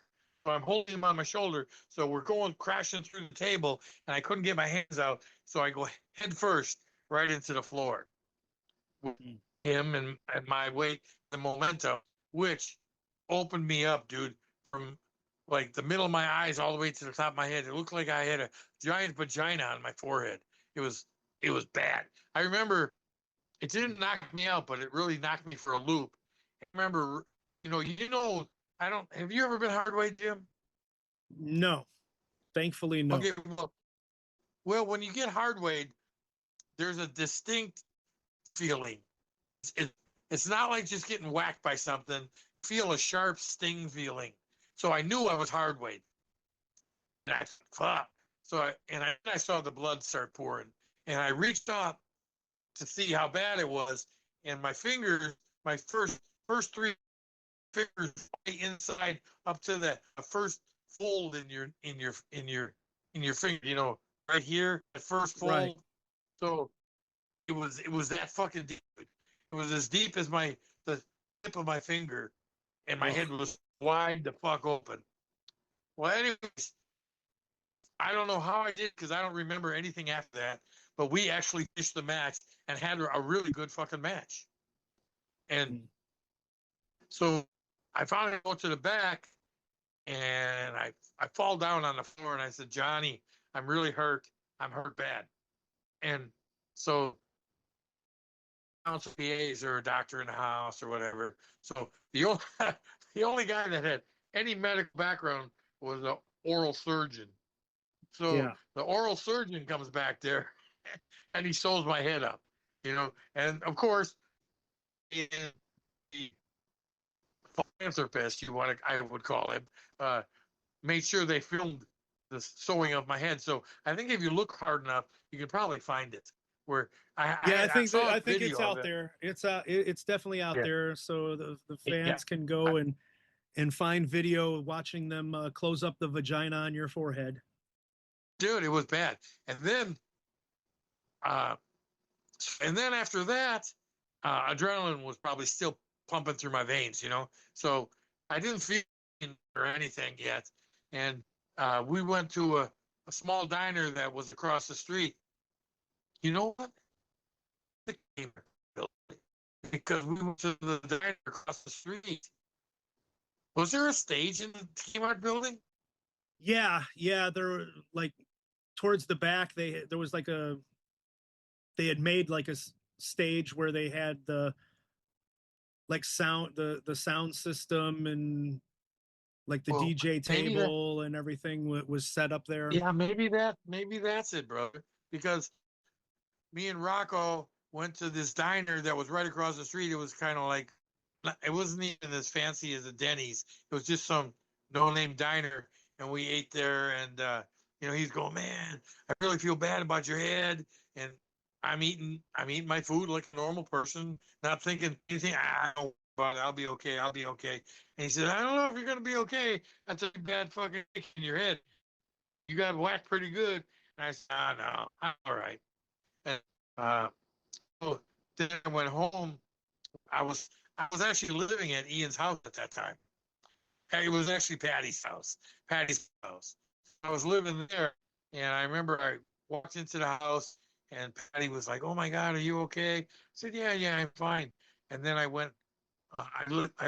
My bedroom was upstairs, so I crawled up the stairs and I went to sleep, which I should have never went to sleep, dude. I was Yeah, probably major concussed. I'm so right. lucky that I didn't die. Anyways, by the time I get up and I come back down the stairs, dude, my forehead is so swollen, I can't even open my eyes. I look like fucking Herman Munster. It was, it Right. was, it was awful, dude. It was horrible. And I'm looking at it and going, holy fuck. You know, uh, it was bad. Uh, but that wasn't that, you know, that was the second time that I had gotten split open really bad. The other time I got split open really bad, dude, was when I was in Memphis, and the hangmen were already done. I was living in Memphis with Samantha. I had got a job at at a biker bar called Mugs, and I was bouncing in there, and it was kind of a rough bar. It was one of those after hour bars where Uh-huh. you bring your own booze, and they just sell you like a cup of Coke, you know, because Okay. they don't have a liquor license, but Right, right. they can kind of, as long as the cops don't raid them, they can sell you. So it's all a little bit of liquor there. Anyways, the bikers used to always come there, and a lot of people. One time, some chick got way out of control, way out of hand, and I grabbed her by her ponytail and I drug her out the door and threw her out the door. Well, I didn't know her boyfriend followed her out with me, and they hit me off. Guys, and I fended them off, and they ran off, and I was still so pissed off because they jumped me from behind. I ran after them, which why the fuck did I do that? I have no idea. So I get down the road a little ways, and I'm by this apartment building, and I'm thinking, holy fuck, I'm pretty far away from the bar. I better get back. This is not a good situation. So I start walking back to the bar, and all of a sudden, like four cars come pulling up squealing up to me and almost pinned me against the wall of the apartment building. And I'm thinking, holy fuck, they got their headlights on high beam, so I can't see a fucking thing. And they start throwing quart beer bottles at me. They're pelting me with these beer bottles. Cuts my temporal artery, goes into my head and cuts my temporal artery. Well, dumb shit. I don't leave it in there. I reach up and I feel the glass in my head and I pull it out and blood just starts pouring out of my head, almost like a water hose, dude. It was crazy. Luckily, some from the bar had started looking for me, threw me in the back of their pickup, and drove me directly to the hospital. Because by the time I got back to the bar, back tell Samantha, he worked there too as a bartender. I said, we got to go back and tell Samantha what's going on so she doesn't freak out that I'm not coming back. So by the time we got back to the bar, they told her, and we started taking off. The entire bed of the truck was full of blood, dude. Oof. Just crazy. Anyway, then they took me to the hospital, and I had to have surgery right then and there. But the doctor that needed to stitch me up wasn't there, so they had to call him home.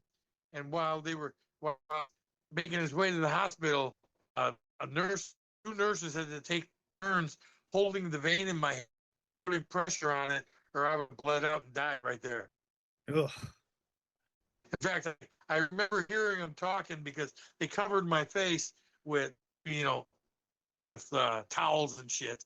And I remember hearing them talking, this kid ain't going to make it. This kid ain't going to make it. He's going to bleed out before the doctor even gets here, And I remember I must have been dying because my body started feeling really cold.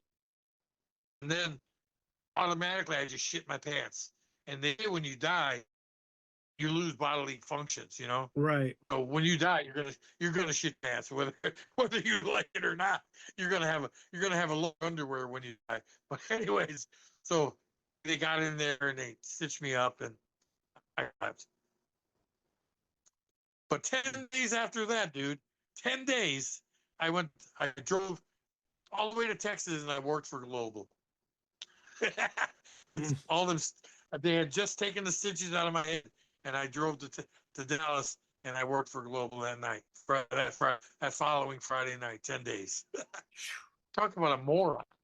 Well, that's the wrestler's life. If you don't work, you don't get paid. So you work work through the craziest of injuries instead of being able to take time off and recover.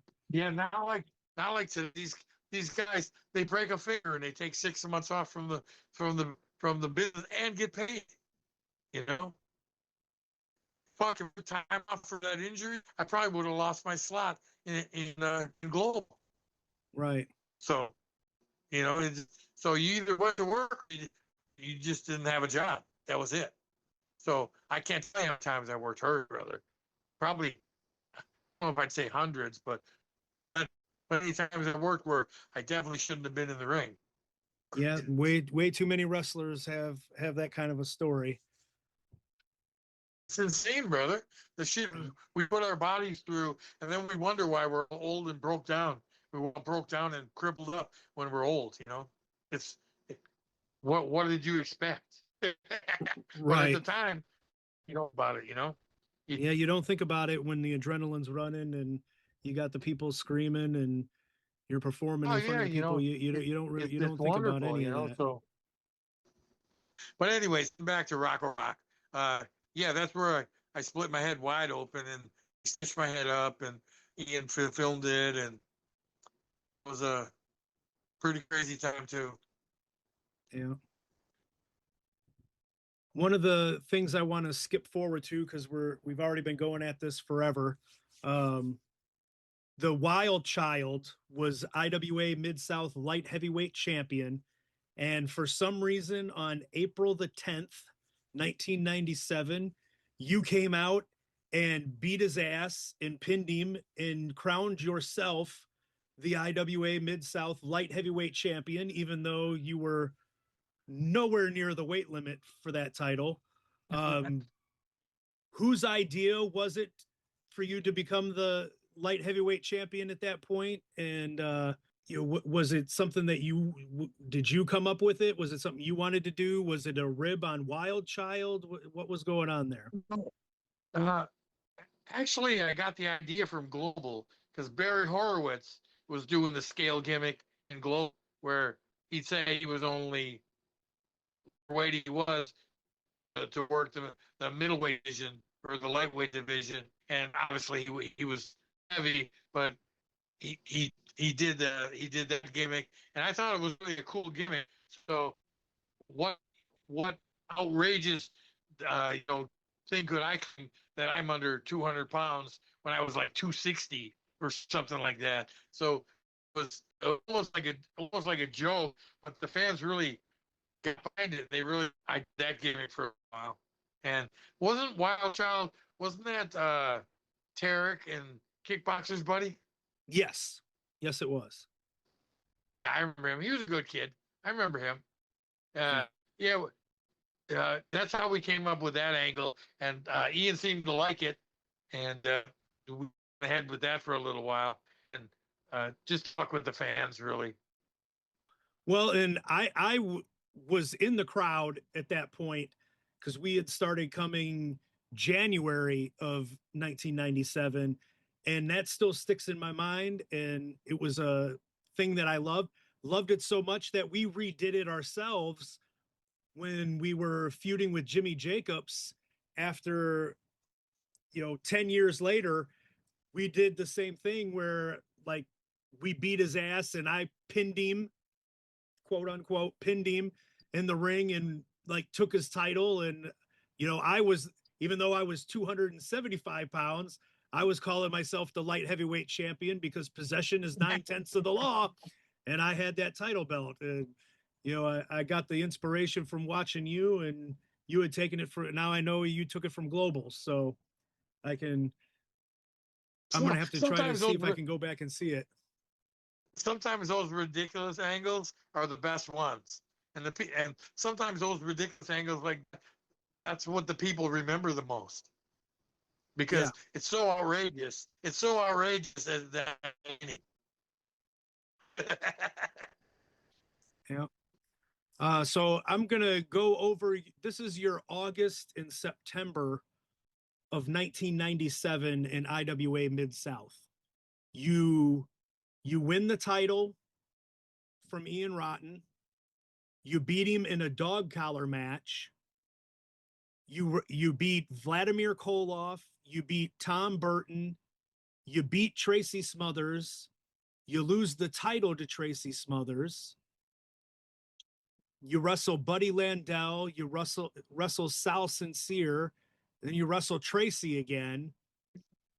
Who was the best out of that group of wrestlers I just mentioned for you to work? Wasn't Samu in here somewhere too? Samu Fatu, he might have been. There was a lot of shows that are missing on the results Samu. On Cage Match. Yeah, I beat Samu too, and Samu was happy about it. He did not want to put me over. But anyways, once again, how are you wanting me to rate these guys, as good workers or? Well, who did you out of those guys? Who did you have the best matches with? I think me and Tracy had some damn good matches. I think me and Tracy had some damn good matches. I tell you, Sal Sincere blew my mind during this run that he had, because my only experience seeing him at that point, I had only seen him as like a job guy getting kicked around as Sal Sincere, on WWF TV. They didn't, he didn't really have any kind of a serious push or run there. And so when he came in, me and my friends were like, why is he on this show? And about 5 minutes into the match, we were like, that's why he's on the show. God damn, he's really good. And so we were blown away by Sal Sincere.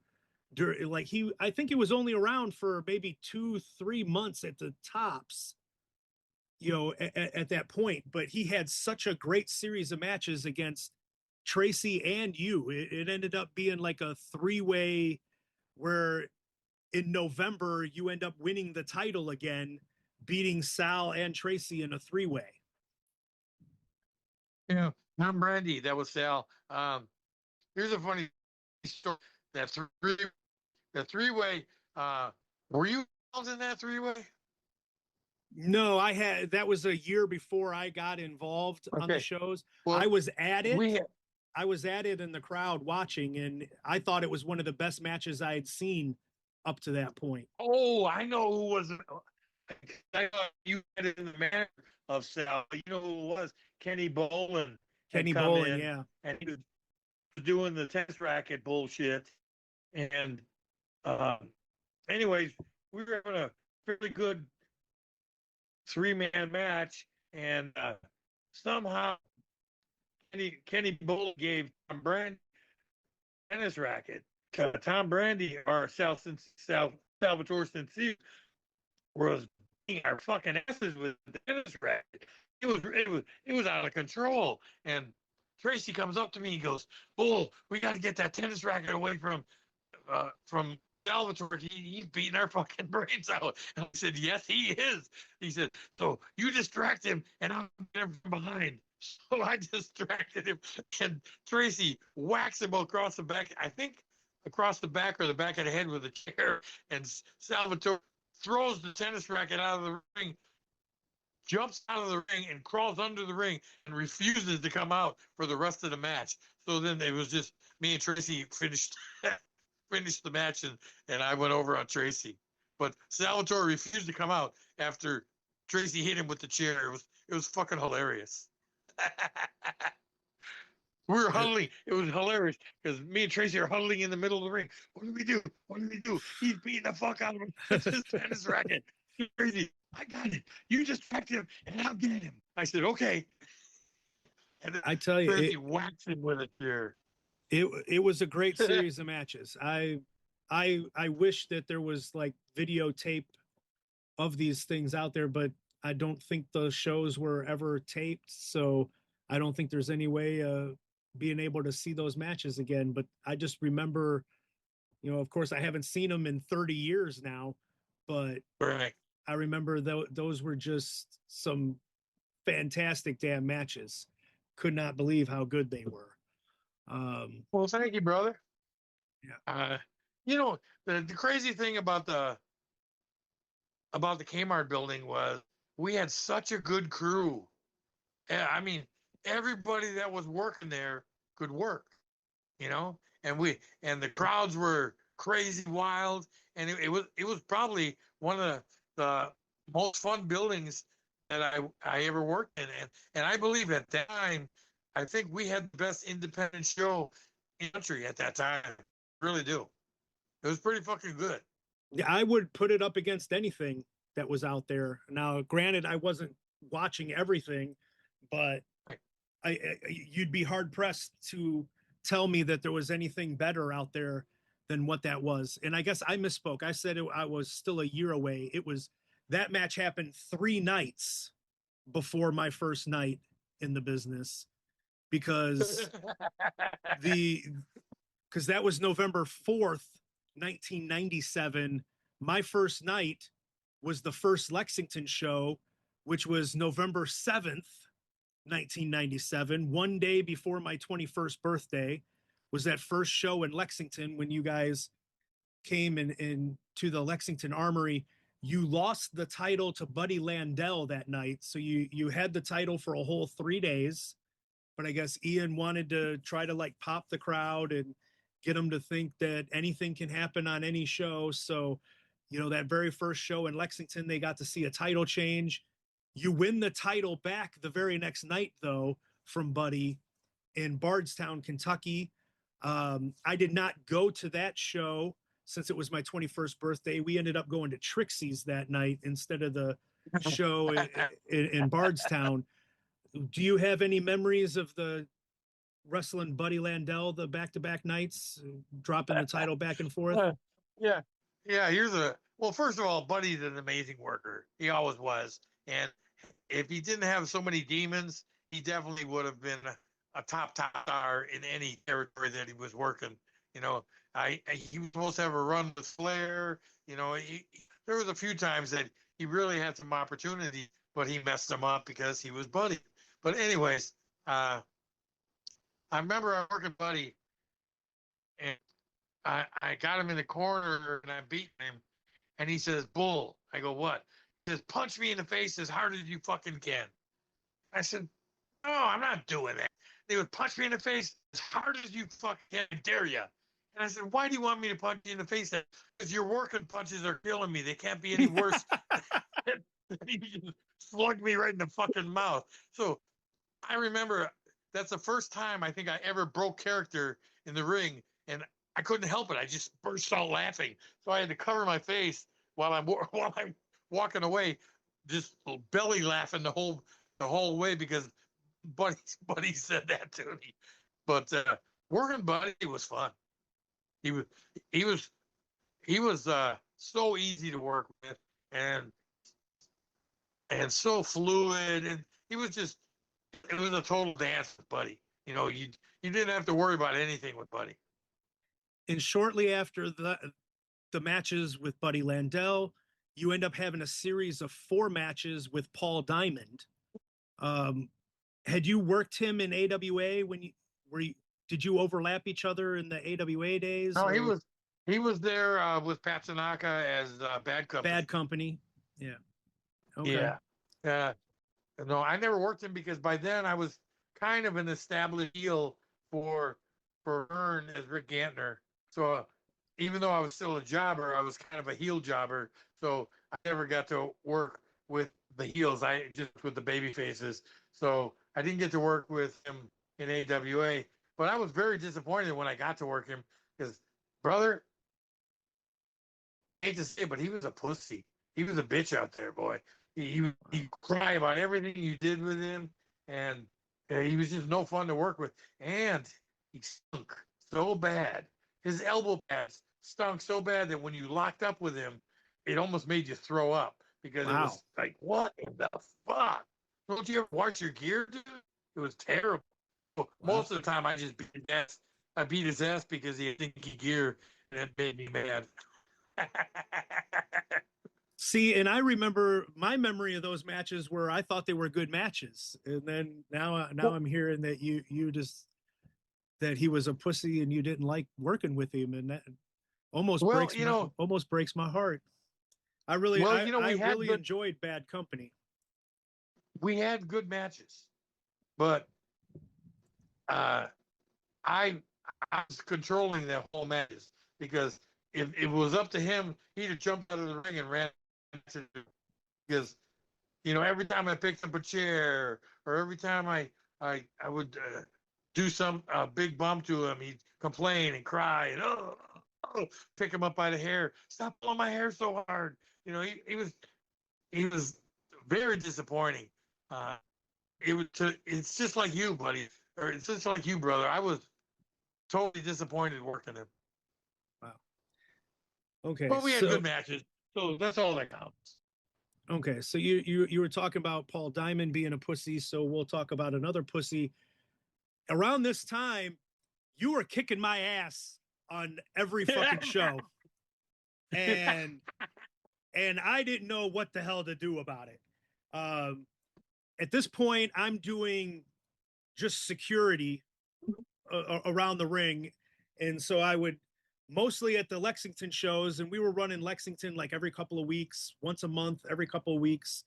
Then I started like helping out, doing security at the Louisville shows, and every damn show. And I've said this on the podcast before, but now that I've got you on here, and we've never really talked about this, so every show, you would get a twinkle in your eye, and I'd know, shit, here it comes. And I've never seen it in anybody before, but I swear to God, you had a twinkle in your eye. And that was the sign that I knew that you were about to grab me and suplex me on the goddamn floor. And as I've said on this podcast, zero training whatsoever. And I just be out ringside trying to keep the fans safe and try to keep the fans out of the way because as Rico would say every week, if the action looks like it's coming your way, motherfucker, it is. Get your shit and move. But people wouldn't move. So I'd be trying to move people out of the way. And you just come over and grab me and suplex me on the floor every single show. And it would kill me, knock the air out of me. I wouldn't have any idea what the hell I was doing. And then it would also rip my blue jeans every single week. It would rip my blue jeans. So after about 5 pairs of ripped blue jeans, I just started wearing baggy shorts under the blue jeans, and it would have the big gaping hole in the side of them, like I was Balls Mahoney or something. And you would always, you're killing me, brother. And then like one night you finally were like, fat ass, you're never gonna make it as a wrestler. You're sandbagging me out there. And I'm like, I'm not training to be a wrestler. I have no intentions of being a wrestler. And you were like, well, what the fuck? All of the damn security guards are trainees. And I was like, not this one. But that ended up come on, brother. That ended up leading to our angle at April Blood Showers, 1998. It was the cage match where as people would get eliminated, you'd be handcuffed to the cage. It was like an 8-man tag. And at the end of it, Ox turns heel against the babyface team, unlocks all you heels, and you guys just kill all the, Ian and the other baby faces that were out there. I get into the cage. I had taken over as promoter on the shows. So it's my first night actually getting into the ring on the show. And you are supposed to be the only one to touch me because I'm going to suspend you at the end of the night for all the times you've suplexed me onto the floor and then kicking my ass inside the cage. So you're supposed to give me a power bomb. You're supposed to like give me a top rope splash.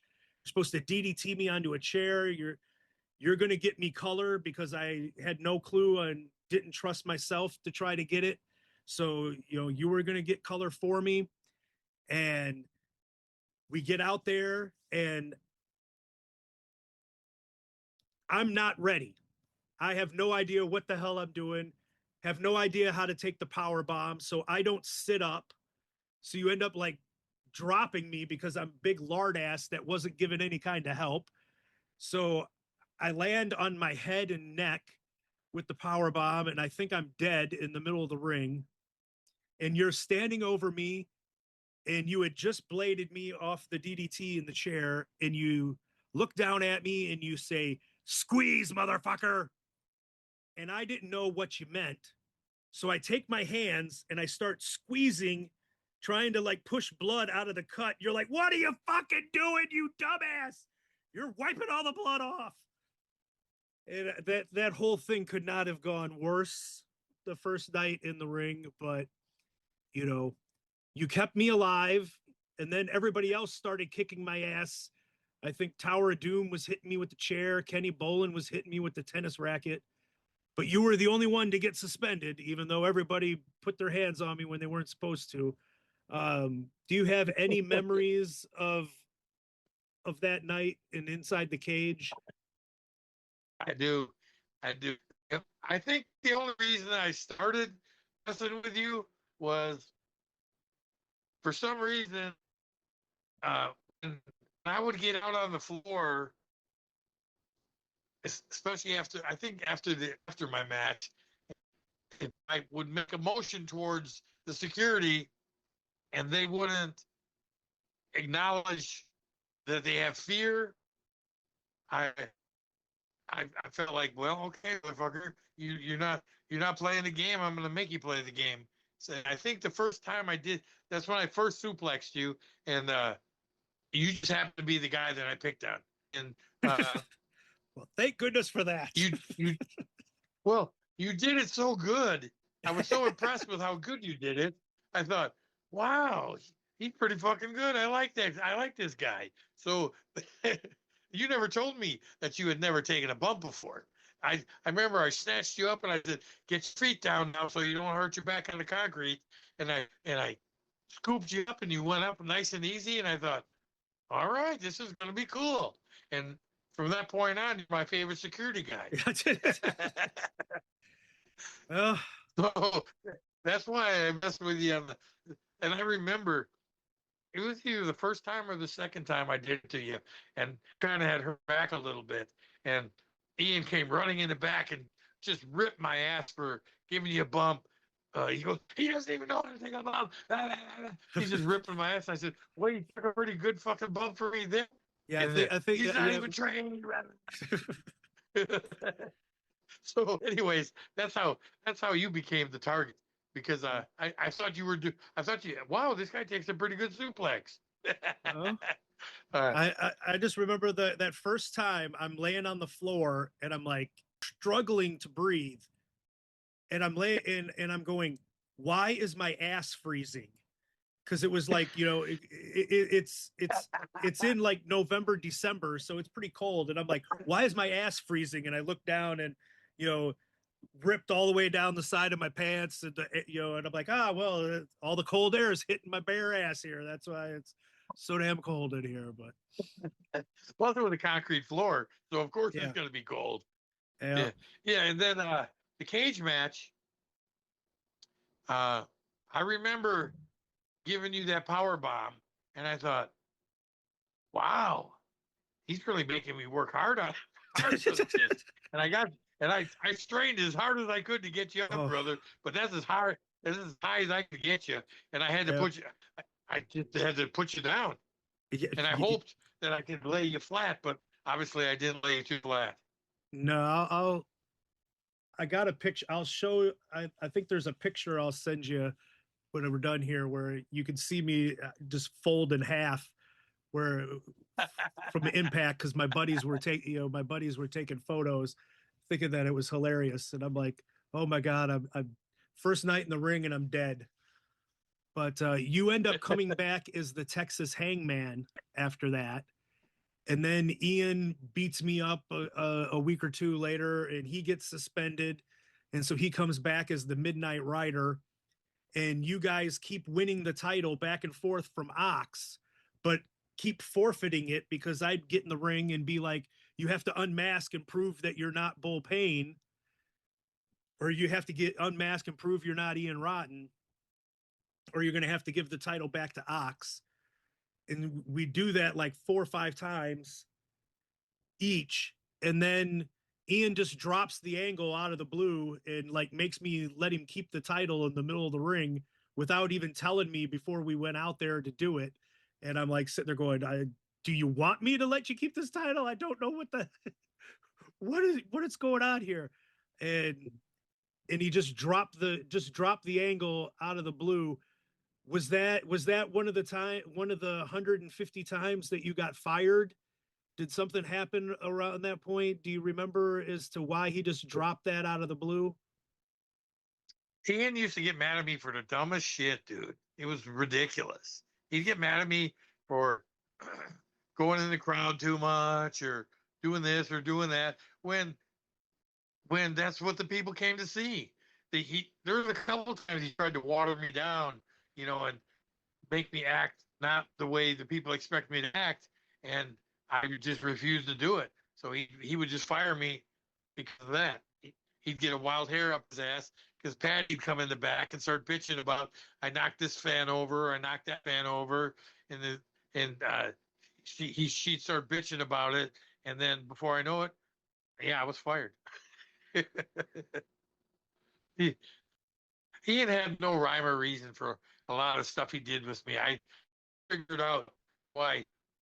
I believe I was one of his top draws, but yet he treated me terrible a lot of times. Especially money wise. Good God.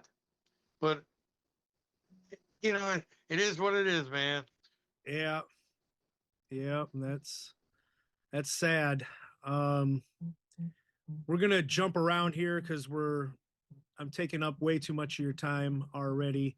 Oh, no, We do have to talk about the BMFers against Mark Wolf feud. You supplied a little bit of memories of that feud for last week's episode when we did the tribute to Mark.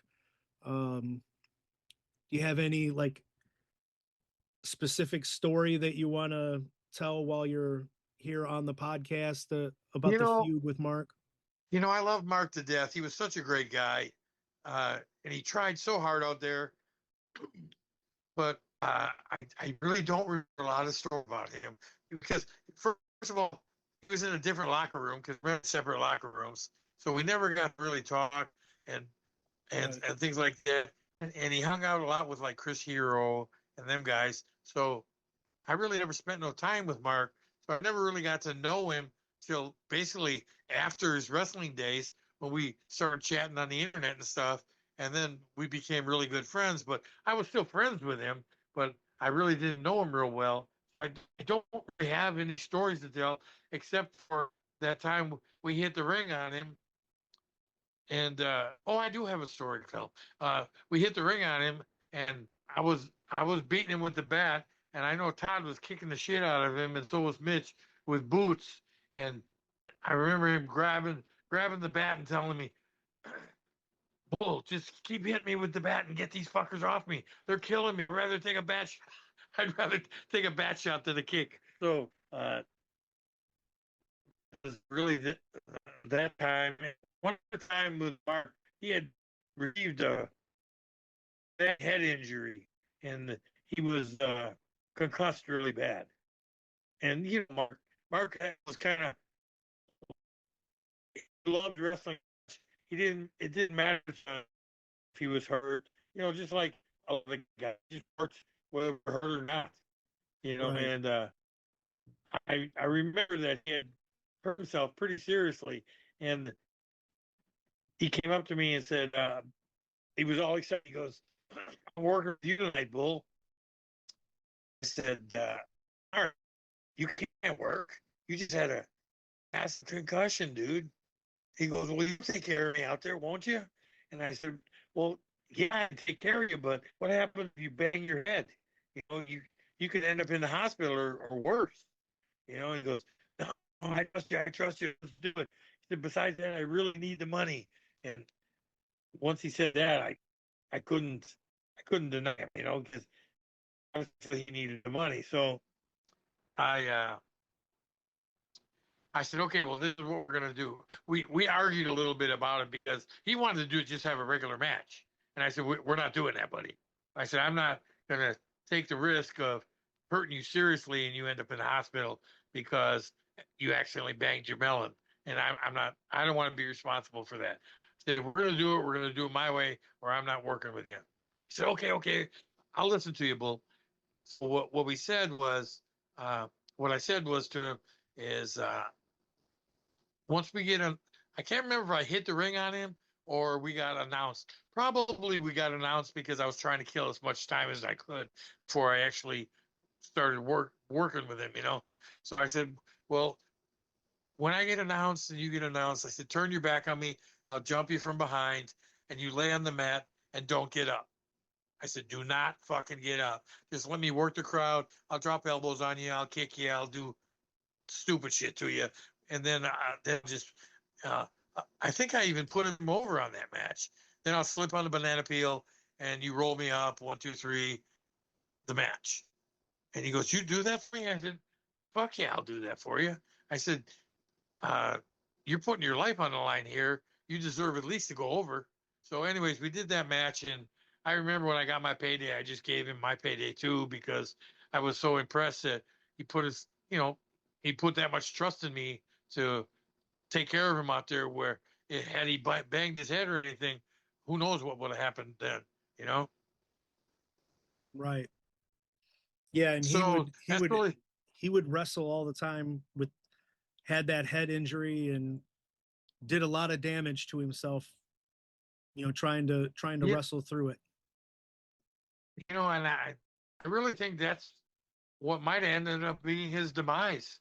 You know, he had several head injuries throughout his career, and you know, once you get a concussion, the next one comes easier. The next one comes Right. even easier than that, and they just come easier and easier because what happened is your brain sloshes against your skull, and that's what a concussion is. Right. So, I mean, uh, I I think the best of my knowledge, I've had like 14 of them. So why I'm not drooling all over myself and just speaking gibberish, I can't figure that out yet either. But I'm sure it's coming. So one day I'm just going to wake up and blah, blah, blah, blah, be a blubbering idiot. I think, because from what I understand, Mark passed away riding his bike, and I don't know if he fell off his bike or in the grass and just never woke up, or he just kind of died without. I don't even think anyone was around him. Right. Yeah. It was like in a park. Yeah. So tragedy that had happened, and people listening to this, if you want to hear the Mark Wolf podcast, that's episode 8. We just did the tribute on the last episode, which was episode 22 for him, and he was a great guy. He was a wonderful guy. Up until about a week before he passed away, every once in a while, just out of the blue, he'd send me a message, "Love you, Bull. Hope you're doing good." And then he'd always talk about the match where I saved him from Todd and Mitch from getting his ass kicked. And that was that silly laugh of his, he kind of laughed real funny. He put his lips together. He was just a great guy, and God love him because he tried so hard. Yeah. It's a sad thing that he passed away the way he did. I know he was a lonely guy. He was a lonely guy because basically all he had was his dog. Right. And when he would contact me, I'd always make sure I returned messages, and then we talk back and forth for a little bit and just have a few laughs, and then I would hear from him for a while again. Then out of the blue again, just he died a note, Yeah. So yeah, he died before his time, that's for sure. Right. Well, one match. So rest in peace, my brother. Yeah, rest in peace, Marky. We'll pivot away from that, and one of the matches that I have the most memory of in the Charlestown Blue Barn building. You're wrestling the Necro Butcher. I had to look up the date. We're talking August 18th, 2001. The name of the show is The Night the Lights Went Out in Charlestown, because you killed Necro Butcher with the sickest bat shot this side of me on Jimmy Jacobs. Do you remember that story? Very vivid. Yes. I remember we were in the back and he was taping a blade on his finger. And I don't like guys who put their blades on their fingers because they cut you. You might just run into the ropes, and all of a sudden you come off the ropes and you got a gash across your back, and you're juicing out of your back because while the guy threw you off, the blade right across your back and cut you open, Right. So I told him, I said, you know how to use that, right? You can protect me with that, right? You're not going to cut me without realizing it, are you? Oh, I know what I'm doing. Now, this is the first time I ever met Necro. I had never even spoke to him except for right before we went out to the ring. I said, okay, I'm just telling you right now, if you cut me with that blade, we're going to have a serious issue out there. And he was kind of cocky about it, which really irritated the fuck out of me. Like, I know what I'm doing. So I said, oh, okay, buddy. So we're in the ring, and it couldn't have been 30 seconds to a minute into the ring, and he goes to pick my eyes and almost cuts my nose off my face. I mean, gashes my nose with that blade. Bad. And I said, you motherfucker. And it was on. And I threw him through the drywall. I literally beat his fucking brains out. And then I fire him in the ropes, and I'm so pissed off because my nose, I'm juicing.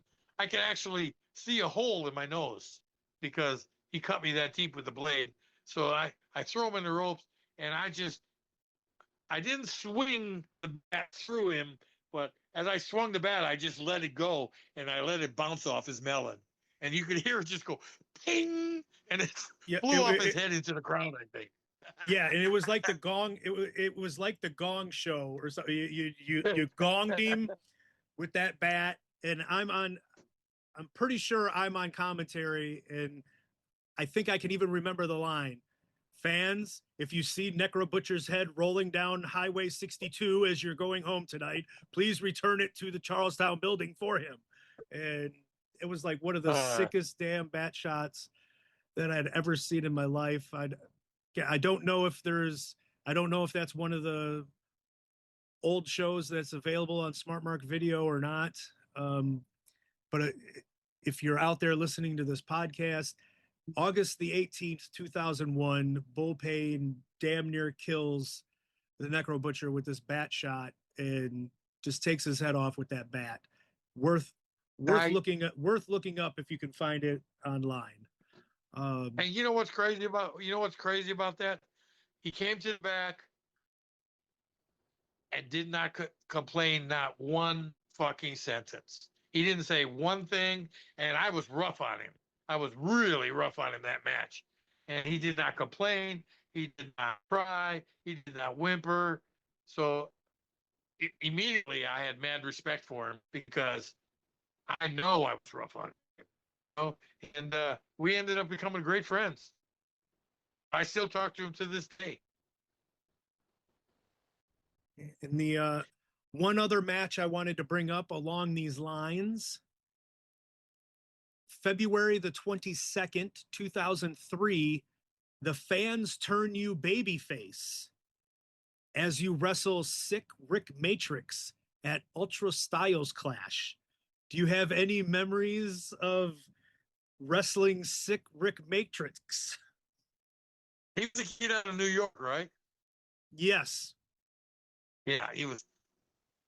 I can honestly tell you that probably the worst I've ever had in my entire career. He was that hard to work with. And up so bad within 3 minutes of the. We couldn't have been out there more than 5 minutes, and he was always sucking bad that I thought, what in the fuck? And we're going through the match, and the match is passable. It's okay, but it's definitely nothing spectacular. And because he's so blown up, he can't do anything.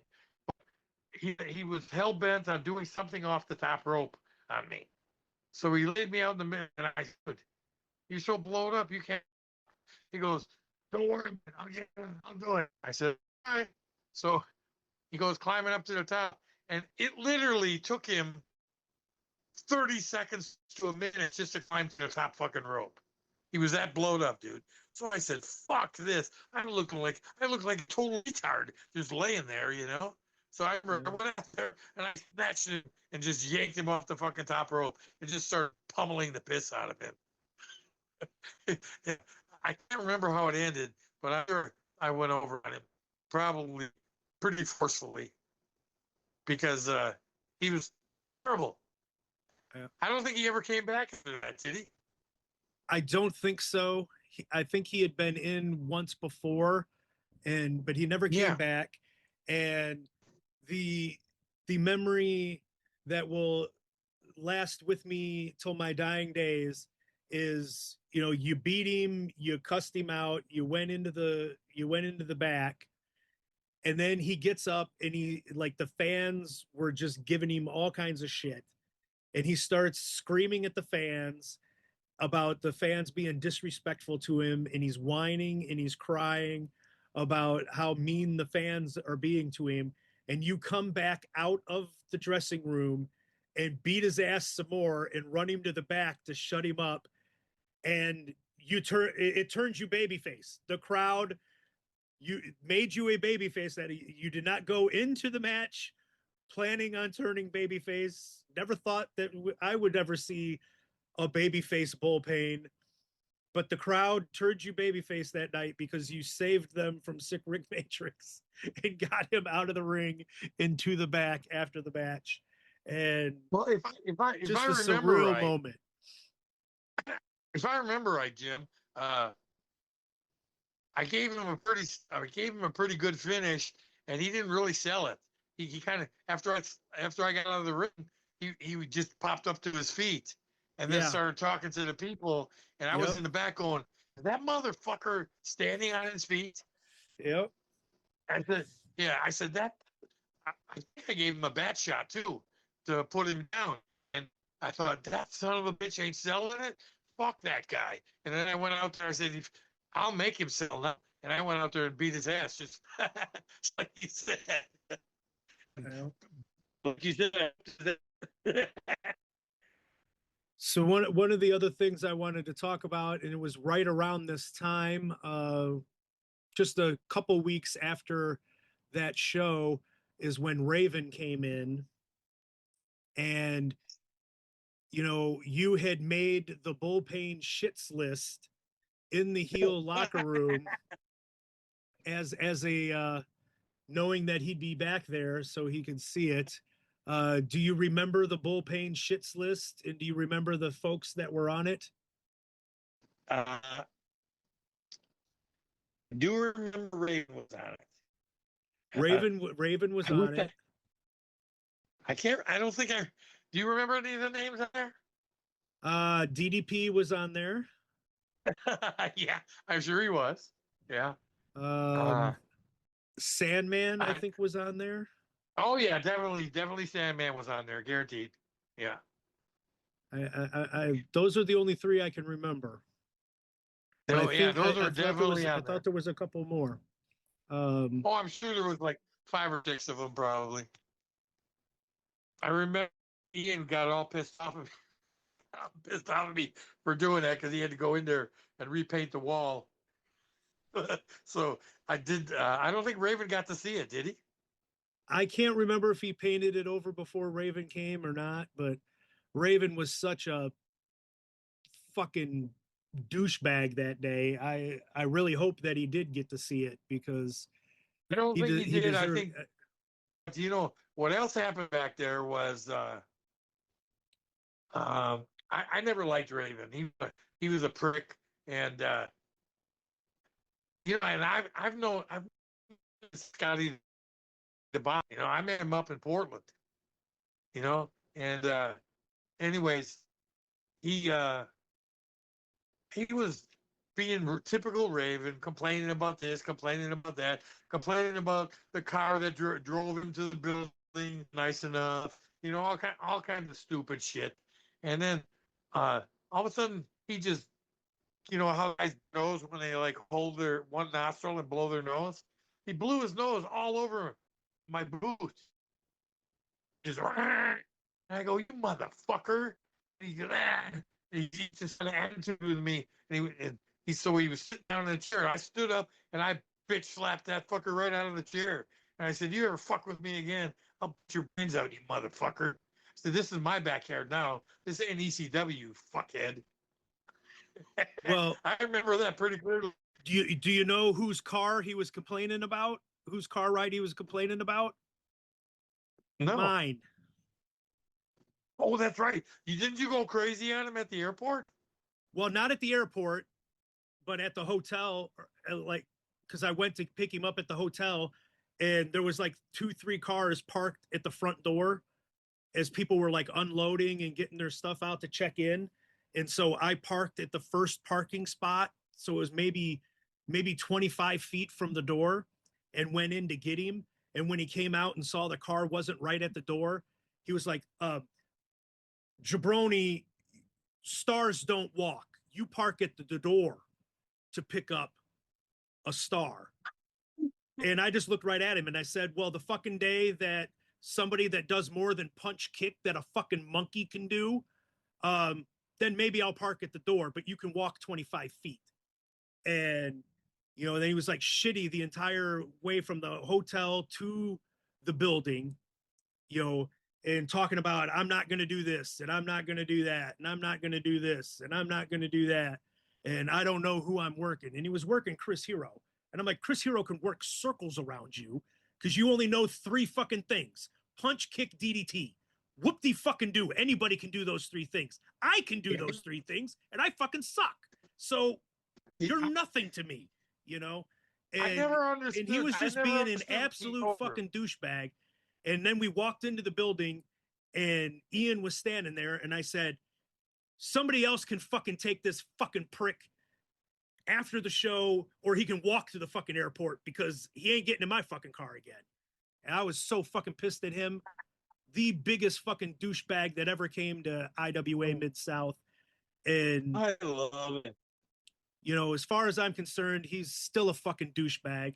And then Pondo tried to use him on a show, and he like held Pondo hostage and made him change his plane ticket at the last second and had to move the match to the middle of the show and like do the main event in the middle of main event cage match in the middle of the show because after he landed, he decided he had wanted to go home that night instead of staying over. So Pondo had to change, like, just the biggest douchebag. And I kept telling Pondo, I told you not to use him. Told you not to use him. But you in the pong. I remember WCW. Remember when WCW was starting that hardcore division? Right. Remember that? Sandman came in and well, me and Sandman had a pretty good match. Although it was pretty funny because when he first used to go to the match, he used to like wrap barbed wire around him. Well, when they were introducing him and I was across the ring, he got tangled up in the barbed wire and he couldn't get out of it. So I had to jump in from behind to try to help him get out of the barbed wire. But anyways, Raven was kind of the head of that division. He was kind of the guy that was recruiting everybody to work in that division. And I walked up to him and I said, "Hey, Raven, I did a lot of work in ECW and I did all this hardcore stuff. Can you help me out and put me in that division?" And he just looked at me and laughed and said, "No, I don't think so." And I was like, "You motherfucker." I wanted to kick his ass right there in the dressing room. Well, you should have. You fucking punk. I should, yes, exactly. Just like DDP's ass, the way he treated me. But that's then, the bad thing is you're trying so hard to get a job, you didn't want to get no bad rep, And right. It gets you anyways. Politics, at least back then, were so strong that if you said anything wrong or did anything wrong, you weren't going anywhere. Didn't matter how good of a worker you were. It had nothing to do with it. It's whose dick you sucked, and I just wouldn't do that, So that's the way it was. Oh well. Raven was a piece of work, that's for sure. Yeah. So I got a couple of things to hit on before we can get out of here, and we can always do another show to fill in the gaps of what we skipped over on this one, but I definitely wanted to hit most of the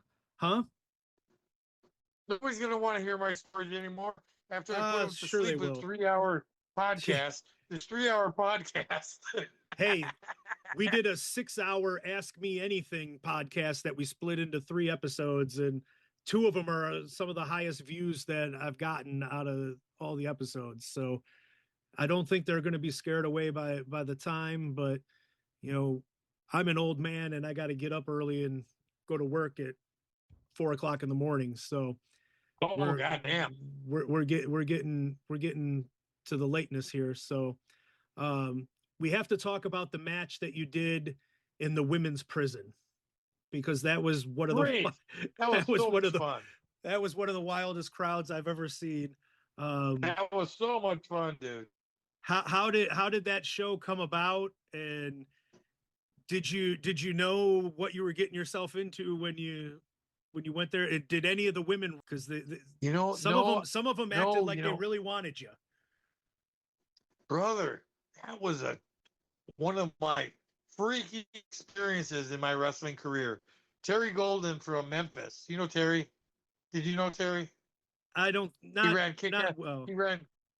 Okay, well, he ran KAW wrestling, Kick-Ass Wrestling out of Memphis, which was a great show. We sold the New Daisy Theater out. I don't know how many weeks in a row, but a bunch. Anyways, he booked this female prison show. I've never been in a prison before. Have you? Only Alcatraz. You know, so Okay, I've been in a well, closed prison. Yeah. this it's a crazy experience, buddy. Because when you walk in, first of all, uh, they check you really, or go through your bag, everything, and check you on everything. Of course, they the brass knuckles in my bag, and I had a chain and a couple other things. I said, these are just props for wrestling. Yeah, but you know, we can't have that kind of stuff around the inmates. I said, well, it's going to be in my bag, so I promise I won't. Okay, so you anyways, were saying that you had brass knuckles and chains in your yeah, bag. you know, and they were really adamant about they didn't want them in the building because if it would be weapons, you know, which totally is understandable. For some reason, it didn't dawn on me Right. not to bring this into a prison. You know, I didn't think nothing of it. Well, anyways, me and Terry talked to the ward or whatever. Look, it'll never leave my bag. I'll make sure it's buried deep within my bag so nobody can even get close to it. And we were in a section where there was no inmates anyways. So see, we're talking so long that the podcast doesn't even want to record it anymore. Right. They're saying, shut the fuck up. Well, anyways, so we start going into the prison. Now there's probably 3 or 4 gates before you actually get inside the prison. You know, so I claustrophobic about it because as you're walking in, you hear these big gates slamming behind you, and you're Ugh. thinking, "Holy shit! Holy shit! You can't get out of there unless they let you out." Right. So it was kind of like it's all your power. You have no control now, and you realize that if they decide you're spending the night, you're spending the fucking night. But anyways, we get in there, and of course it's a sold out show because what else are the prisoners going to do? You know? Right. It's a sold out show. So, anyways, it's a woman's prison, which is crazy, anyways, because every single person in there is a woman. There's no women anywhere. Even the guards, if I remember right, the guards were men. I can't remember if there were men guards or not, but I think they were all women. So, anyways, we're back, and you remember a guy named Brickhouse Brown? Yeah. Okay, well, Brickhouse Brown was on the show, and me and Brickhouse were looking through the curtain at these women. And we're going, wow, she's kind of hot. She's kind of hot. And Brickhouse is going, yeah, man, I'm going to give you some of that. I'm going to get a conjugal visit. I'll give you some of that. You know, so anyways, we're talking and just pointing girls, and one of the guards says, which one are you looking at? And we point out one, they go, her. Oh, you know what she's in? Oh, what's she in here for? She's in here for murder. She killed people at West Sides. I said, oh, you know, she does. She doesn't look like a murderer. And the guard says, well, what does a murderer look like? I said, not that thing, but she was a murderer, you know. So, anyways, I gave up on the wanting to pick up a conjugal visit. Like Brickhouse was all fired up. So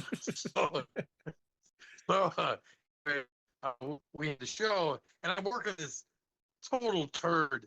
He wears a hockey mask, and he doesn't take it off. He wears the hockey mask the whole entire match. And I can't remember what his name was. I think he was a black guy too, but which really has no bearing. But I just have to remember that. Anyways, I'm realizing I can't get a match out of this motherfucker. He's that bad. I think I prided myself in being able to get a match with just about anybody, but he was so fucking bad that I said, well, I gotta get some heat. I'm gonna start working the crowd.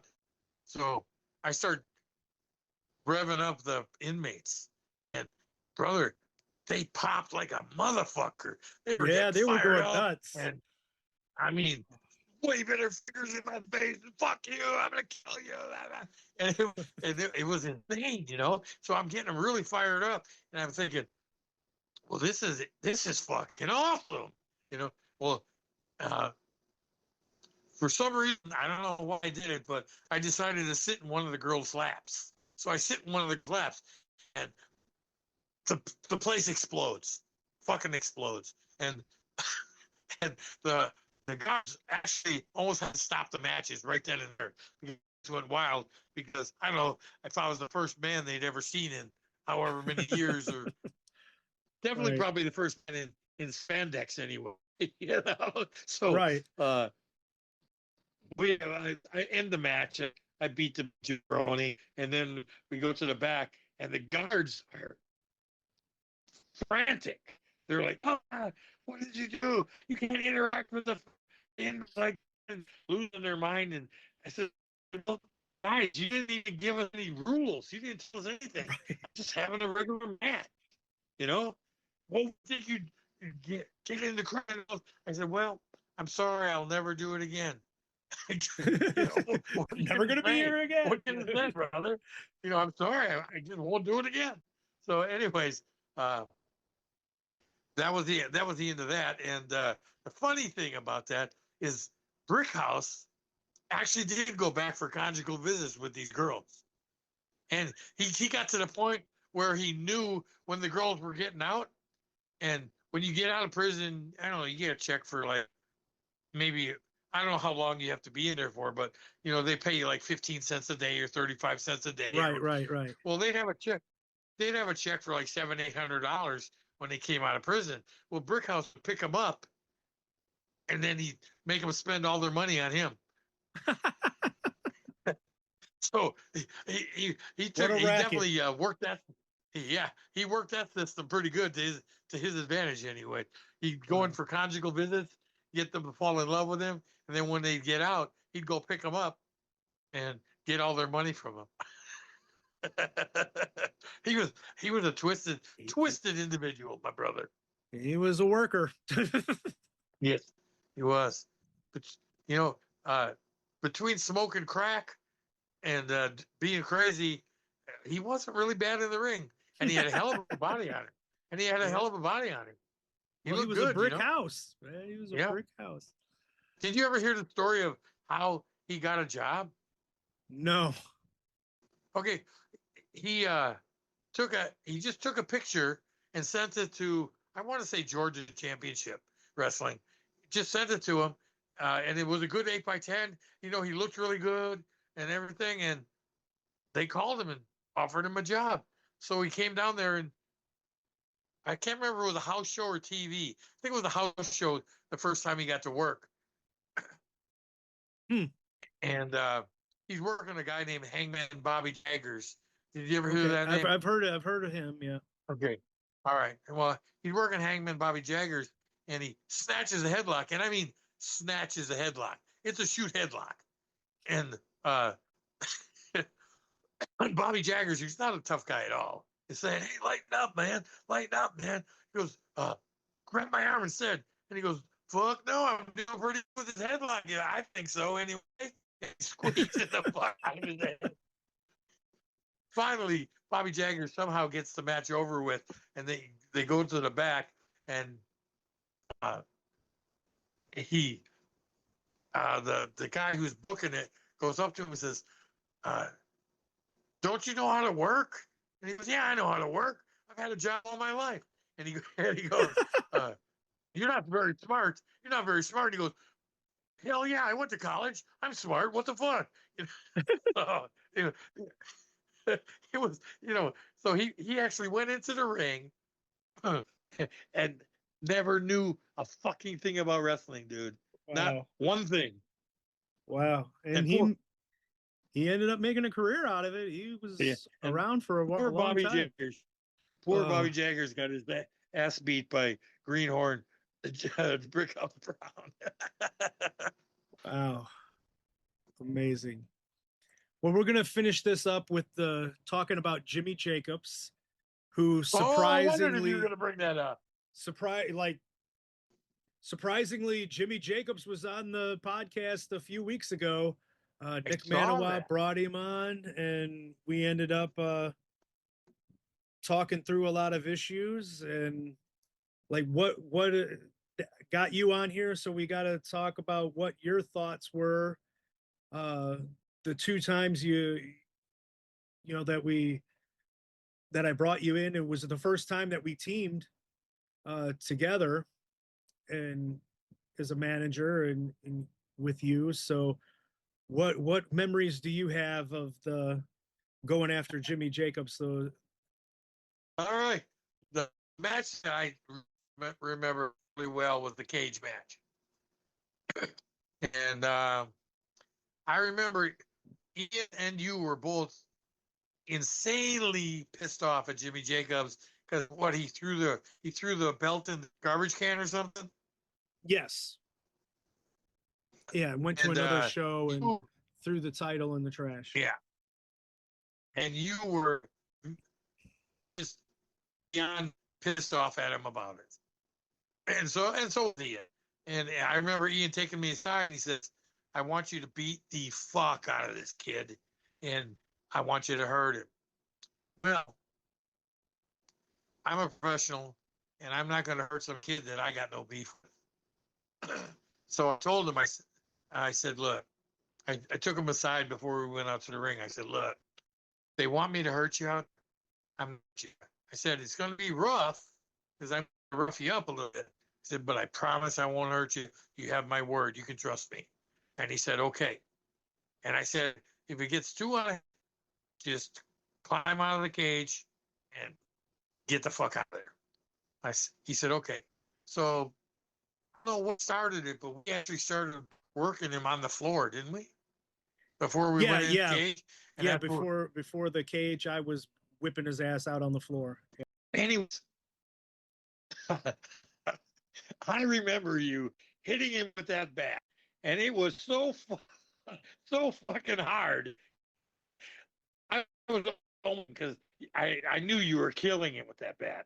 So finally, I ran over by him. And I said, I got to get you away from Jim because he's going to kill you with this fucking bat.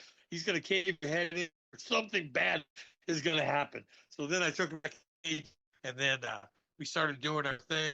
I was snug with him. I didn't hurt him. I ripped him up, so I was snug. I was old school with him. Anyways, we had a pretty good. And I said, okay, I want you to do. I'm going to give you a big bump. It's going to be brutal. And I said, get the fuck out. Climb out of the cage and get the fuck out. There's going to be nothing. You're not going to get counted out or nothing. Just get the fuck out. And we'll come to the back, stay in character, because I stay in character, and we're gonna have a serious heart-to-heart argument in the dressing room. So came in the back, and he got in the back, I got in the back, and I'm ripping his ass, you motherfucker. It was all a work. And Ian got so upset by it, he started crying. Do you remember that? I wasn't back there at that point, but Jimmy told that part of the story. He literally started crying, going, "Oh, come on, you guys, come on, you!" He's just blubbering like a little baby because we were yelling at each other. I was threatening to kill him because he was in the cell for me and all kinds of crazy shit. And Ian was crying like a little sniveling bitch. It was hilarious. I know I never wised him up to it, and I don't think Jimmy Jacobs ever wised him up to it either. So as far as those, that was a shoot. He probably heard by now it wasn't, but well, I mean, that's a lot of years ago. Jimmy for the first time said it a couple of weeks ago on the podcast, and that was the first I had heard of that. After the podcast, so I didn't get to bring it up to him. But one memory that came back to me after the podcast, and I sat there and thought about it, is, I remember.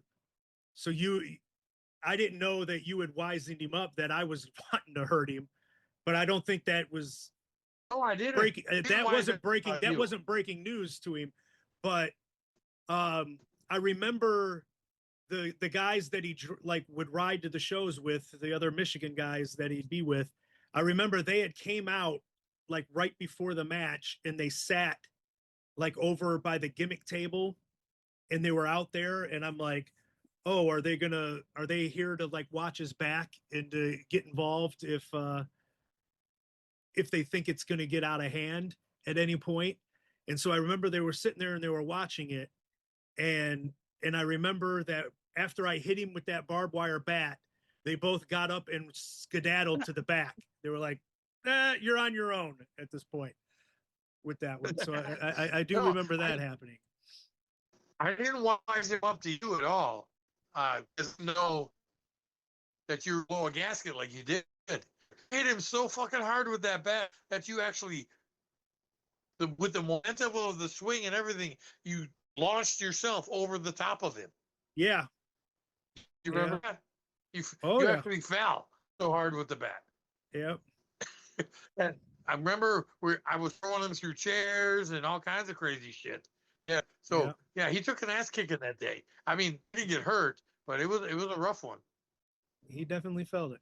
So there's no I'm sure he was out for doing that to him, but I had to protect him, but I couldn't just not.